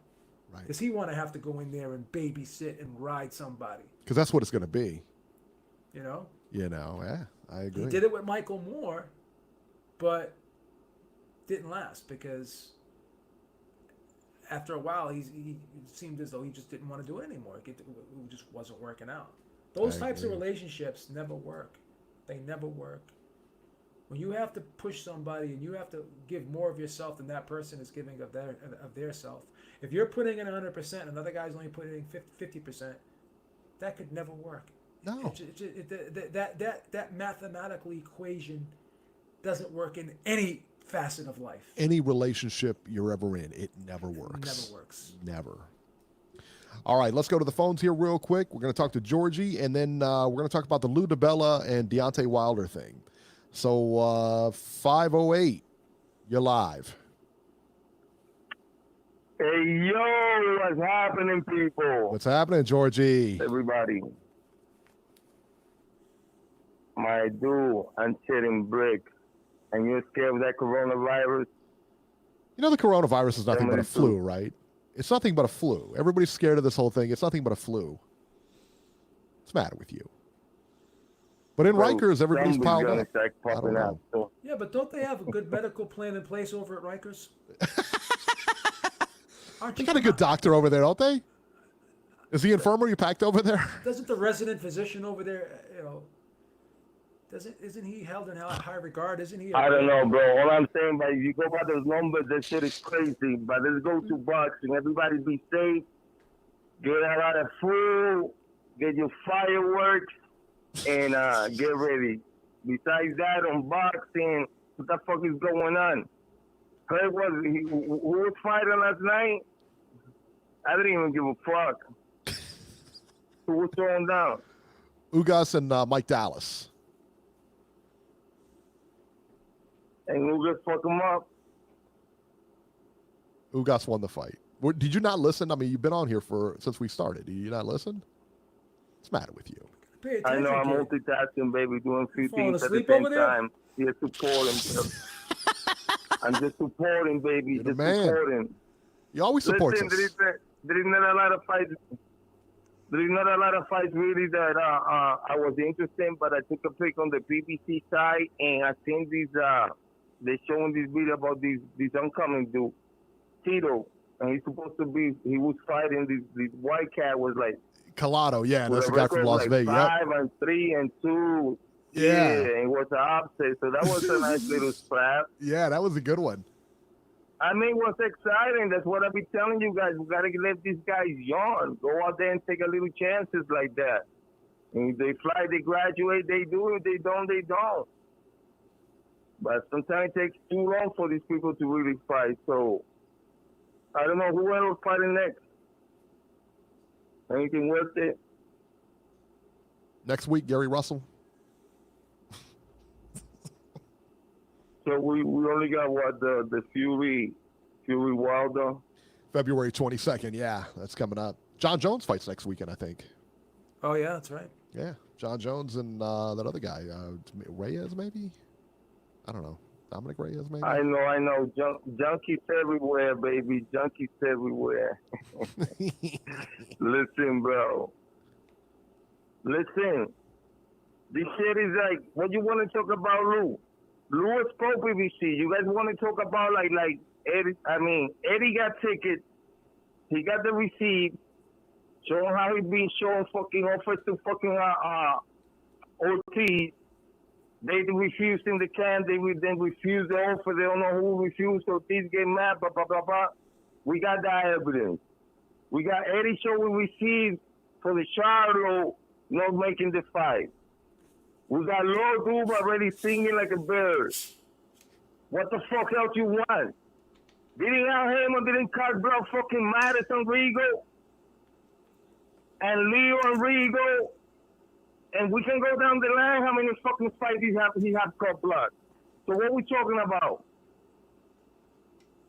So we got the mad receipts against PBC, mad receipts. So who defending PBC here? Who is the Beeb? Go ahead, baby boy. Let's go a few rounds. Oh, I'm not defending anybody, really. I'm not defending anybody, to be honest with you. The guilt? That's what we do ever. You don't want no smoke either? No smoke to be had here, man. If I'm in agreement with you, what am I going to fight with you for, man? I'm on your team. Listen, so why am I going to try to run to the opposite side goalpost? On that note, I'm out there undefeated until next week. Hopefully, everybody stay safe. So, like I said, I'm freaking out, bro. Howdy, bye. He's freaking out of the coronavirus. Fucking weirdo. Jesus. Oh my goodness. You know, I did some research on that coronavirus, and they think it I guess they found like where it started, and I think it was in Wuhan, China, like some kind of market there, Wuhan market or whatever. It came. They speculate. I think they speculate that it came from somebody eating a bat. A bat. How fucking bananas is that? Dude, all right, if you guys are out there and you want to have some fun, go to YouTube and search Wuhan market meat or just Wuhan market. It'll be fine. They're over there eating porcupines, hedgehogs. This dude had a barrel full of cats, like a cage full of cats they were cooking. They have bats. It's insane, man. It's insane. And they wonder why they caught some kind of big mutated virus or something. I don't know. But from what I understand, it's only like the flu. It's just like a it's crazy. Makeshift, like an upgraded version of the flu. It's just a virus. Ain't a big deal. You get it. Be out of work a week. So what? Cares. All right, Beeb. So we had a lot of people talking about this. We had a lot of people talking about this earlier in the chat. So talk to me about this. I don't know a whole lot about this. I know kind of the gist of it. Lou DiBella, as you know, was dropped by Deontay Wilder. So talk to me a little bit about what led up to that. I know he gave an interview with IFL, and he said that when he made that DAZN deal, that Wilder said, "No, you got to go." I guess because Wilder didn't take it or something like that. So tell me about it. From what I understand and from what I've read and listening to all parties involved here, what they've said, well, mostly DiBella, because Wilder's side really hasn't spoke too much about this in regards to DiBella. They haven't really spoke on the issue with DiBella at all. They just basically criticized the deal. But from what I understand and from what DiBella has said, and I don't think really has any reason to lie, because it seems like the circumstantial evidence and empirical data support what he's saying. It just seems more plausible to me. But what happened here is DiBella was a big key member in making this deal. He was a big proponent of this deal. He was a big part of putting this DAZN deal together, and he really liked. He really liked the deal. He thought it was a good deal, and he was really in favor of the deal. I thought it was a pretty good deal too, to be honest with you. $100 million. Yeah, and from what he says, initially it seemed as though Deontay Wilder was very interested in the deal. And again, circumstantial evidence, empirical data suggests that initially Deontay Wilder was interested in the deal, or he would not have met with DAZN. He actually had a meeting with DAZN, John Skipper, and he wanted to hear what they had to say. So initially he was interested in the deal, and I think DiBella was at that meeting as well, from what I understand, and Heyman was at that meeting, and I think JD's was at that meeting as well. So everyone, his whole management team and Lou DiBella, the promoter, were at that meeting, okay? And like I said, DeBella really liked the deal. He liked what was being said there. And it seemed as though that initially Deontay Wilder was going to accept this deal. And I kind of get the reasons why he didn't accept the deal. I can see both sides of the argument. I really can. Can I jump in real quick? Can I ask Sure. you just a quick question, like your Sure. opinion? Could you imagine being Lou DiBella, going back to your client and saying, I got you a 3-fight, $100 million deal, and your Yeah. client saying, no, I'm good? Yeah. What? So I think where this whole thing went south was not everyone, but the perception was that Lou DiBella was pissed off at Wilder for not taking the deal, and there was friction between the two sides. But I don't think that was the case. All DiBella did say, like, DiBella did not say, well, because of this, now I'm not going to promote you anymore. That was not said. There was no indications that was what was being implied on his part. Okay. But what did happen was DiBella went public with the whole situation, saying that he thought it was a good deal. He thought Wilder was going to accept it, and in his opinion, he thought Wilder should have accepted it. Yeah. So as soon as that was made public by him, everything went south. Yeah. Now, in my opinion, I've read what he said. I read the opinion of him, and I saw the quotes and articles when he was talking about the whole incident and the situation. Nothing sounded really bad to me. I don't think he was derogatory towards Al Heyman. He wasn't derogatory towards Deontay Wilder. There was just a difference in opinion. And that comes with business. I mean, if you have a team around you, and going back to you and I, we've sat down and we've had disagreements and Sure. differences of opinion, but we've always found common ground. Now, for whatever reason, it seems to me that they did not appreciate DiBella expressing his opinion on this matter.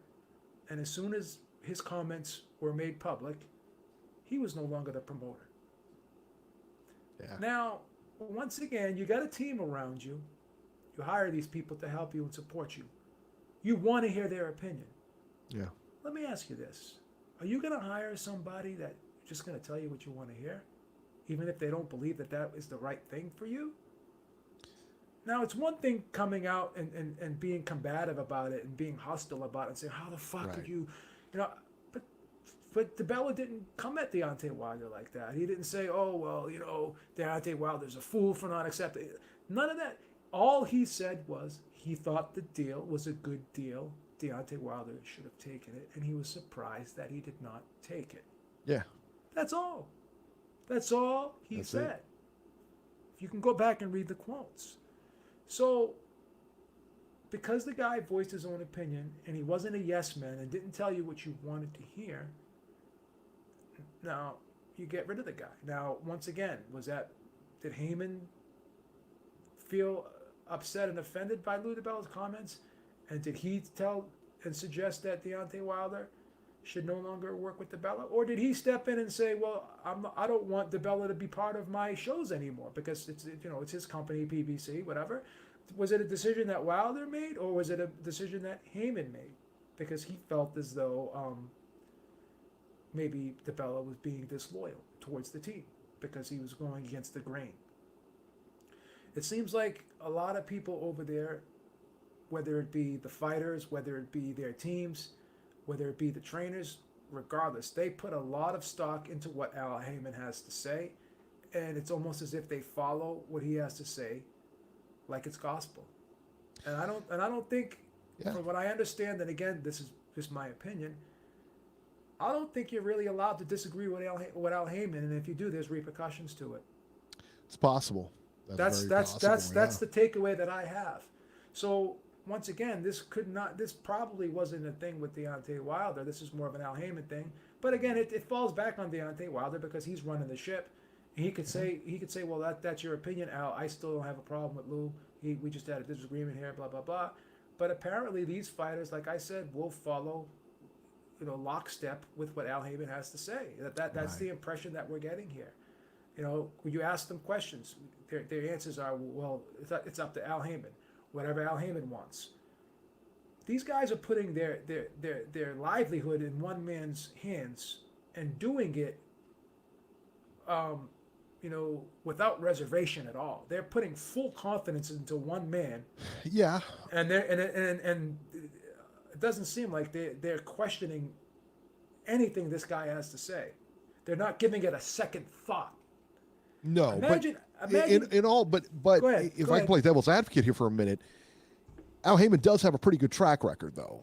That being said, money-wise and everything like that, and making people money, he's got a pretty good track record. And you're 100% correct in that. But let me ask you this: Yeah.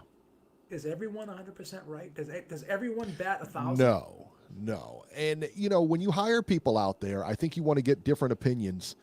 You want to get different opinions for, but it's like going to the doctor. It's like going to the doctor and then him giving you advice and you saying, yeah, but my brother said this. I think I'm going to follow that instead. Well, your brother's not qualified. You could always get a second opinion from another doctor. Right. And to kind of play devil's advocate to what you just said, Lou DiBella's been in the sport of boxing for over 25 years, maybe even longer. Yeah. Oh yeah. He's been around for a And while. he ran HBO's Boxing After Dark. He knows what he's doing. Did he go to Harvard? I believe he's went to Harvard. He's got a law guy, degree. Yeah. Lou DiBella's not a dummy. No, And, he's a very smart I actually like Lou DiBella a lot. I have a lot of respect for Lou DiBella. A lot of Yeah. people criticize me when I say these things because Lou DiBella doesn't have a lot of fans in the sport of boxing for whatever reason. I don't know. Maybe because he's a loudmouth, whatever. But I actually get a kick out of him. I've interviewed Lou before, and he drops F-bombs like it's common like it's a common language. So I don't have a problem with Lou DiBella, and I think he's a smart guy. And again, I'm not going to always agree with everything he has to say either, but he's a realist. When he had Sergio Martinez, and I asked him one time, I said, well, this guy is arguably the number one, two, or third best fighter in the sport of boxing today. He's the universally recognized middleweight champion of the world. Why is this guy always on the short end of the stick when it comes to fights? Why is he always on the B side? Yeah. And you know what he said to me? He goes, you know what? He goes, because there's no fairness in the sport of boxing. It's all about leverage. And unfortunately, Top Rank and Golden Boy have a lot more leverage with HBO than I do. Yeah. No question. So that's why this is the way it is. I do the best I can for my fighters, but I don't have the leverage these other guys have. And then for a period of time, when he did have that leverage, when he was working with PBC, now it gets taken away from him. Now he's not on any PBC shows. That ain't good. But he has been working with DAZN, if you notice. A lot of Tevin Farmer, I believe, is if I'm not mistaken, I think he is a Lou DiBella. No, I apologize. That's a matchroom fighter. But I think there was a couple DiBella fighters that have been on DAZN. So I see his fighters on DAZN. I know Serrano. Serrano is his fighter there, the female fighter. She's been on DAZN. I think is Prograis his fighter. I think. I thought he was, but I'm not 100% sure. So Prograis was on DAZN as well, and I think there's a few others on there. To go back and double check. But I think Derevyanchenko is his fighter as well. He's on DAZN. Yeah. So now he's starting to get some work on.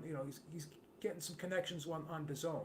Right. So you could argue that maybe this was a long-term plan for DiBella with DAZN as well, being able to have it a place where he could have put his fighters.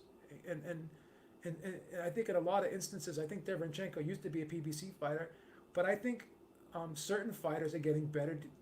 Certain fighters that were PBC fighters, particularly Mikey Garcia, particularly Jesse Vargas, particularly Derevyanchenko. These guys are getting better deals over at DAZN, and I think DiBella was being responsible, and he has fiduciary responsibility for his fighters. So his job was to get his fighters the best deal possible. So I think he saw the writing on the wall that I could bring a lot of my fighters over here, get them bigger and better paydays, and that was probably could be a part of his decision making in trying to bring Wilder over there. Just like just like De La Hoya did the same thing with DAZN, where you see all the Golden Boy shows, not just Canelo, but now by giving them Canelo, now he has a platform for the rest of his stable. So I can't blame DeBella for his opinion here. I don't think he was wrong 100%. Do I agree do I agree that the DAZN deal was a great deal? I thought it was a good deal. I don't think it was a bad deal, but there was some issues I did have with it, and I was vocal about that. But that doesn't mean to say that I thought the deal sucked. It was a disgrace. It was an insult to Wilder. I just didn't like the fact that he had to be locked in for 3 fights, and I don't like the fact that he had to make a commitment to DAZN when the guy that he was fighting, or supposedly fighting, or potentially fighting, Anthony Joshua, he did not have pen to paper with DAZN. He was on a fight to fight. Yeah. Now the argument could have been, well, of course he's going to fight Wilder, but again, when? Because he lost to Ruiz, there was a rematch clause. So those Joshua fights, if they were to happen, right, when Deontay Wilder was presented with that deal, they were not in the near future because of the situation that happened with Ruiz. So what happens to those 2 other $50 million paydays? Does he get them to fight somebody else? No. So yeah, it was great to get $20 million to fight Brazil, but arguably I think they were. I heard, again, I know only $10 million was put on the books with the commission, but I heard that it has been rumored that Deontay Wilder made significantly more than that $10 million. for sure. Closer to that $20 million that he was going to get with DAZN. Yeah. So again, Joshua loses, those two fights go out the window because there's a rematch clause with Ruiz. So that takes up another year's time. And again, Joshua does not have pen to paper. Okay? So you're asking one side to guarantee exclusivity, but you're not asking the other side to. So there's a lot of things to look at that deal. The numbers looked great. It was, on the surface, this was a real beautiful deal. It was a gloss. It looked beautiful. 100 million, Beeb. It was all glossy. But But when you look past that 100 million, for a quick fight and 2 fights with AJ. But again, were those 2 fights with AJ guaranteed? They couldn't have been. Even if they weren't, you had a guaranteed 100 million. But we don't know if they would have paid him 50 million to fight somebody else and another 50 million to fight someone else while he was waiting. Seems like they would have had to, though, right? No, because when Canelo has that contract, right? His you broke down. His we broke down equally in the fight, but that's not how it goes. Yeah, so he got 15. My question is this: would DAZN pay Wilder 50 million to fight Dillian White? I don't think so. No. So that's what I'm saying. $50 million fight. Yeah, right. So those two $50 million purses are on the table, contingent upon him fighting Joshua, and Joshua does not have a contract with DAZN. Yeah. So how can you, unless you said, here's the contract with Joshua's name on it, instead of just having a contract with your name on it. So you had a contract. I see your point. I see your point. You basically had a contract from one guy to give you exclusivity and a commitment, and the other guy didn't have to give you that. That's a problem. Yeah. Because he loses now, and you don't get those fights. And then this, technically and legally, he does not have to fight you. Just like they gave Canelo that deal in the hopes that he would fight Triple G. They fucked up there. DAZN. Yeah. So that fight never happened. So there was no guarantee by Wilder signing this $100 million. And this is not opinion. This is fact. This is a 100% fact. There is no guarantee that if he signed that contract, that he would be put in a position to fight Joshua and get those two $50 million paydays. Because again, the other guy doesn't have a guaranteed contract with DAZN. So technically he could say no to the fights if he wanted to. Right. All right, let's move ahead here. I see Jason on the line. Let's see here. Before I go to Jason, I want to give to the train wreck of the week. Let's go over this Wilder Fury undercard real quick. Charles Martin versus Gerald Washington will be the co-main. Emmanuel Navarrete versus João Tupas Santisma will be under that. And then Sebastian Fundora, the 12-foot welterweight, will be fighting Daniel Lewis. That's not a bang-up undercard for a pay-per-view, is it?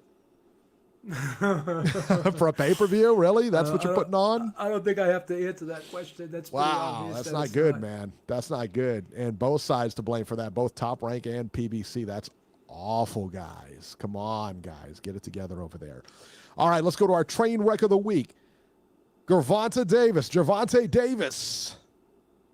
According to TMZ, Gervonta Davis got into a physical altercation with a woman at a charity basketball event in Miami for the Super Bowl weekend. Witnesses tell TMZ that the two began yelling at each other and things turned physical. Although it's unclear who put their hands on who first, you catch the video on YouTube or Twitter, it gets pretty heated. It appeared that Davis grabbed the woman by the collar, jerked her up out of her seat, and the two were both escorted out. Davis looked like he had a hand on her the entire time. Just grabbed her, man. I mean, it was like a roughhouse, like ragdolled her. No one's been arrested.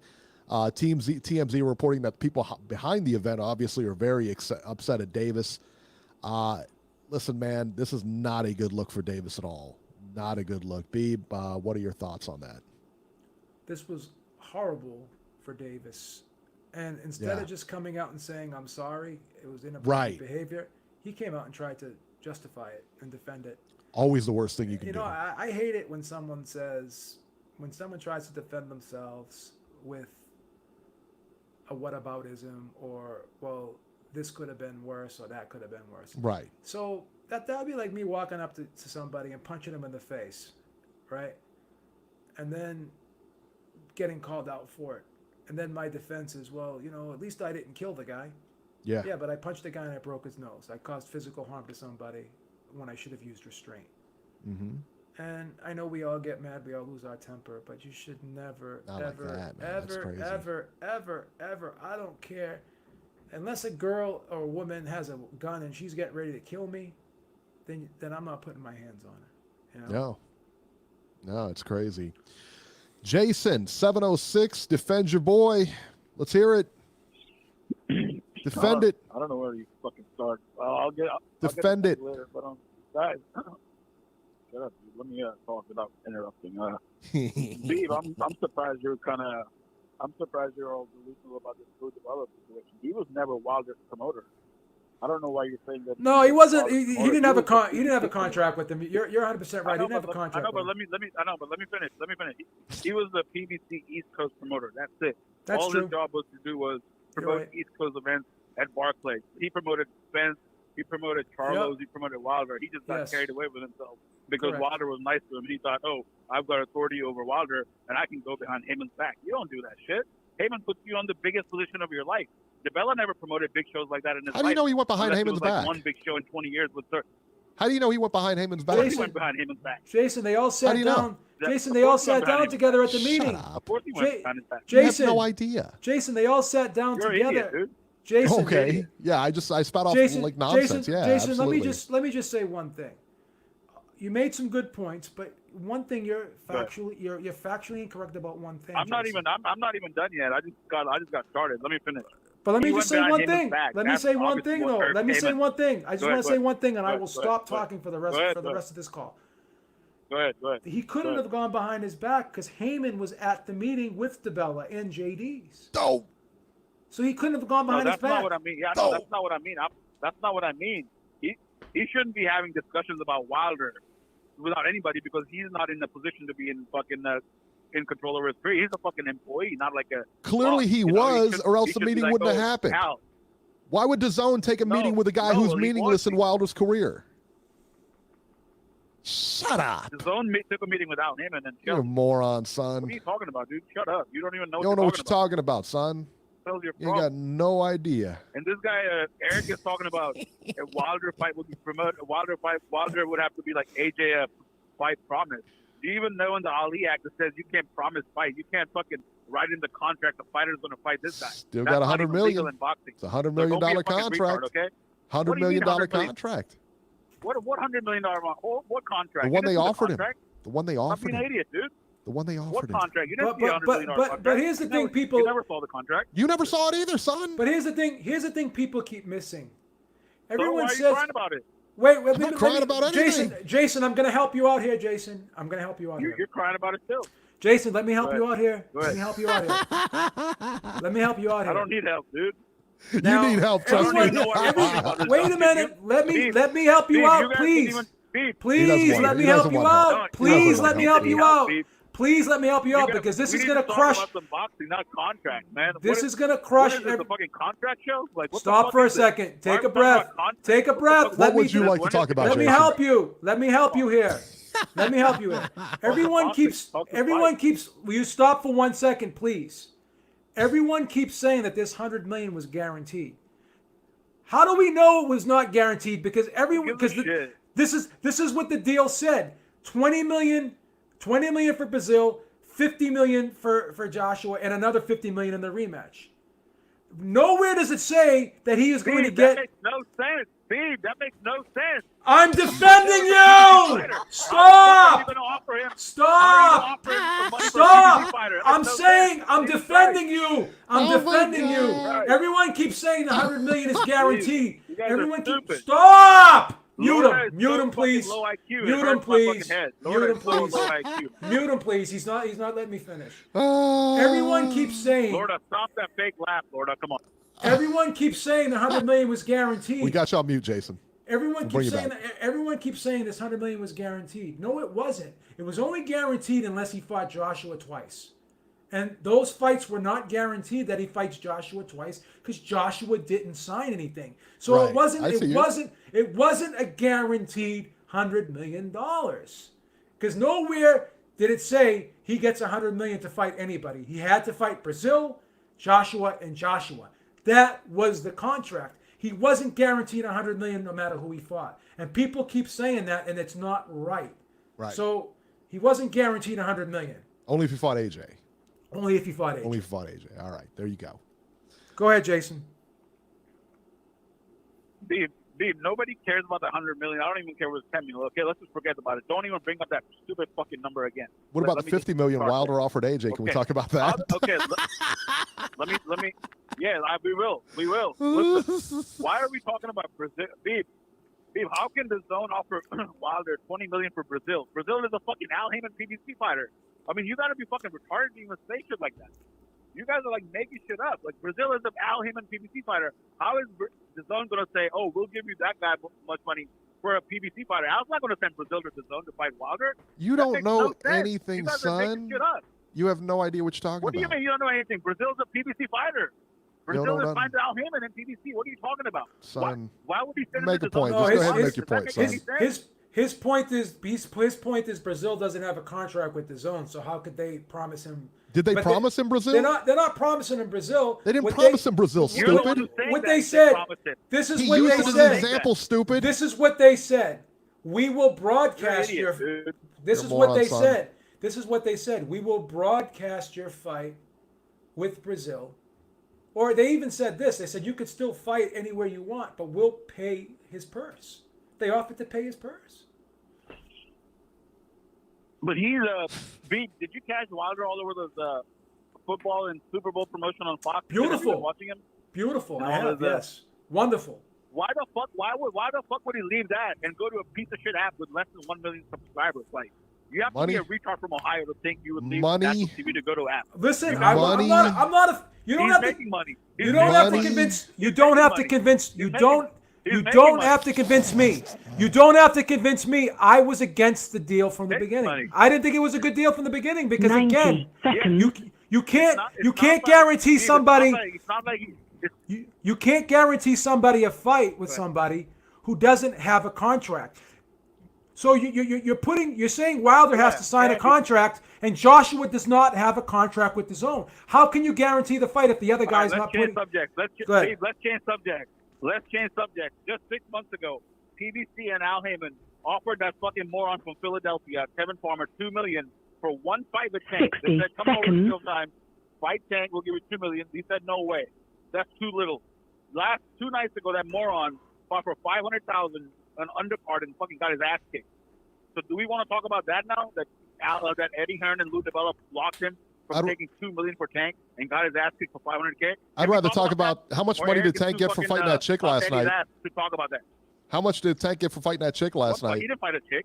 He didn't fight a chick? Did you see the video? He didn't fight a chick. Why are you making Was it a dude? No, he didn't. He jerked her up out of the seat? There was no fight. I didn't see a fight. Huh? He jerked her up out of the seat, didn't he? I didn't see a fight. You didn't see a fight? Were you too busy focused on Tank's shoulders? If there was a fight, he'd be arrested. Were you just thinking about Tank? If there was a fight, he'd be arrested. If there was a fight, he'd be arrested. That wasn't assault. That didn't look like assault to you. It looked like assault to me. Looked like assault to me, son. 10 seconds. It didn't look like assault to me. It looked like assault to me. Is he arrested? Did he get charged? Looked like assault. Did he get charged? No, nobody was charged. Did he get charged? No, nobody was charged. Okay. What were your thoughts on it? What were your thoughts on it, though? What were your thoughts on it, though? What were your thoughts on it? Why aren't you talking about Kovalev? Because we did talk about Kovalev. That's old news. I'm talking about Tank right now. No, you aren't. No, you aren't. You're retweeting about Tank's jeweler. You won't even retweet about Kovalev's rape trial charge. So what about Tank's jeweler? You like Tank's jeweler? Did you buy him some jewelry? Are you going to step in and buy him that jewelry? Jason. Kovalev's rape trial. Jason, we talked about the Kovalev rape trial, son. I want to make sure. Jason, can I ask you a question? No, you didn't. Yes, we did. Jason, can I ask you a question? Let me ask you a question. Go ahead.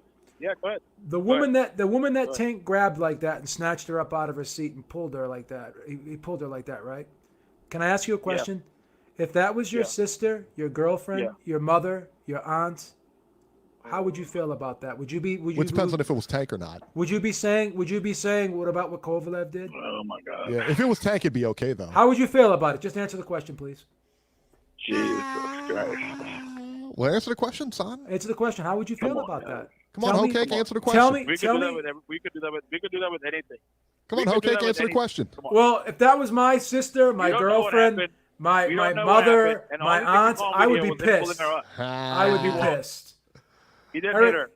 Eric, how would you feel? But it's not right what he did. It's not right what he did. He was definitely all right, good. That's what we wanted to hear. That's what we wanted to hear. Finally, Jason has some scruples. So don't just. Dude, I always say that shit. It was definitely wrong. It was, of course, but compare what Kovalev, the chick that Kovalev messed up, alleged. She got fucking neck X-rays and a fucking scar on her neck when she had a surgery. What do you mean allegedly? Who broke her neck? She broke her neck herself? I don't know. Trial's got to come out. Trial's got to come out. He fucking Andy abused their dog. Andy abused. Trial's not even going to happen. I heard about it. Yeah. He just made $12 million. He's got $12 million now. He's paying somebody off over there. Right, and it's awful what Kovalev did. Keeps getting postponed every 2 months. And it's awful what Kovalev did. And you know what? We talked about it. We talked about it on this show. We didn't talk about it on this episode of the show. Kovalev almost killed her. So, dude. Again, it's a different incident. Talking about it every week. So what do you want me to say? What do you want me to say? You can't justify inappropriate behavior. You can't justify inappropriate behavior by pointing to someone to other inappropriate behavior and trying to say one portion of inappropriate behavior. Kovalev did is inappropriate behavior. Are you fucking retarded? Inappropriate behavior is not good, regardless who does it. That's attempted murder. You can't try to justify it. You can't try to justify. You can't try to justify. You can't justify inappropriate behavior by looking at other inappropriate behavior and saying that that's worse. Kovalev tried to kill her. Kovalev tried to kill her. That's not inappropriate behavior. Are you fucking retarded? What's wrong with you? He tried to kill that chick. Are you kidding me? And we said what Kovalev did was wrong. What do you want us to say? Why can't they both be wrong? Why does one have to be wrong and one? Why? So they're both wrong. Are they both wrong? Yes or no? Kill her. Come on. Are they both wrong? Yes or no? Kovalev tried to kill her. Are they both wrong? Are they both wrong? Are they both wrong? Are they both wrong? Are they both wrong? Yes or no? There's no comparison between Kovalev and Tank, so I'm not going to compare them. I'm not trying to compare them. We're done. That's like saying what's worse, AIDS or cancer? They're both bad. Right. I'm not going to have that discussion. It makes no sense. What's the matter with that kid, man? This is what he does. What about Kovalev? Yeah, we talked about Kovalev though. We talked about Kovalev. Going back to my point. Okay, this guy punched somebody in the face. Yeah, but this guy killed someone. Okay, but they're both wrong. Tiny Tim, thank you so much, man. We appreciate it. I tell you what, man. Eric, let me just jump in real quick. Yes. You want to know why what Tank did was worse than what Kovalev did? You want to know what makes it worse? Yeah. That was his girlfriend. Kovalev didn't punch. I mean, I'm not saying Kovalev. Has that been confirmed that it was his girlfriend? Yeah. Wow. That was his girl. That was his girl. I tell you what, they're both bad. They're both bad. No question. But what makes Tank worse is he's doing it to someone that he supposedly has feelings for. Yeah. That's what makes it worse. It's rough. Yeah, I tell you what, it's neither one are good looks. But I mean, we've talked about Kovalev. I mean, so what do you want me to bring up Tank and then bring up Kovalev in every episode where there's some domestic violence? You know what I mean? Yeah. We talked about it. It's silly. Horrible. It's silly. But yeah, Tank Davis, man, not a good look. You got to wonder, man. They're trying to bring this kid up, and it's like every time he seems to get, just get tripped up. He's in the news for something stupid or something like that. I mean, you don't want to say Adrian Bronner 2.0, but that's where he's headed. Look what Look what Tiny Tim wrote.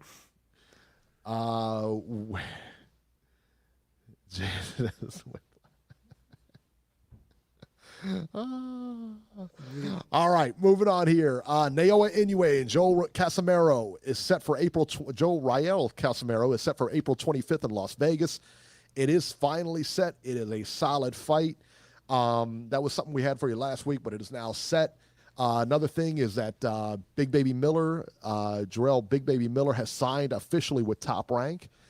And Beeb, another fight set for Australia in April, Jeff Horn versus Tim Tszyu. Date hasn't been set, but apparently everybody's agreed, and it's going to happen. Very interesting, isn't it? Very good fight. Good. Yeah. That's a real good fight.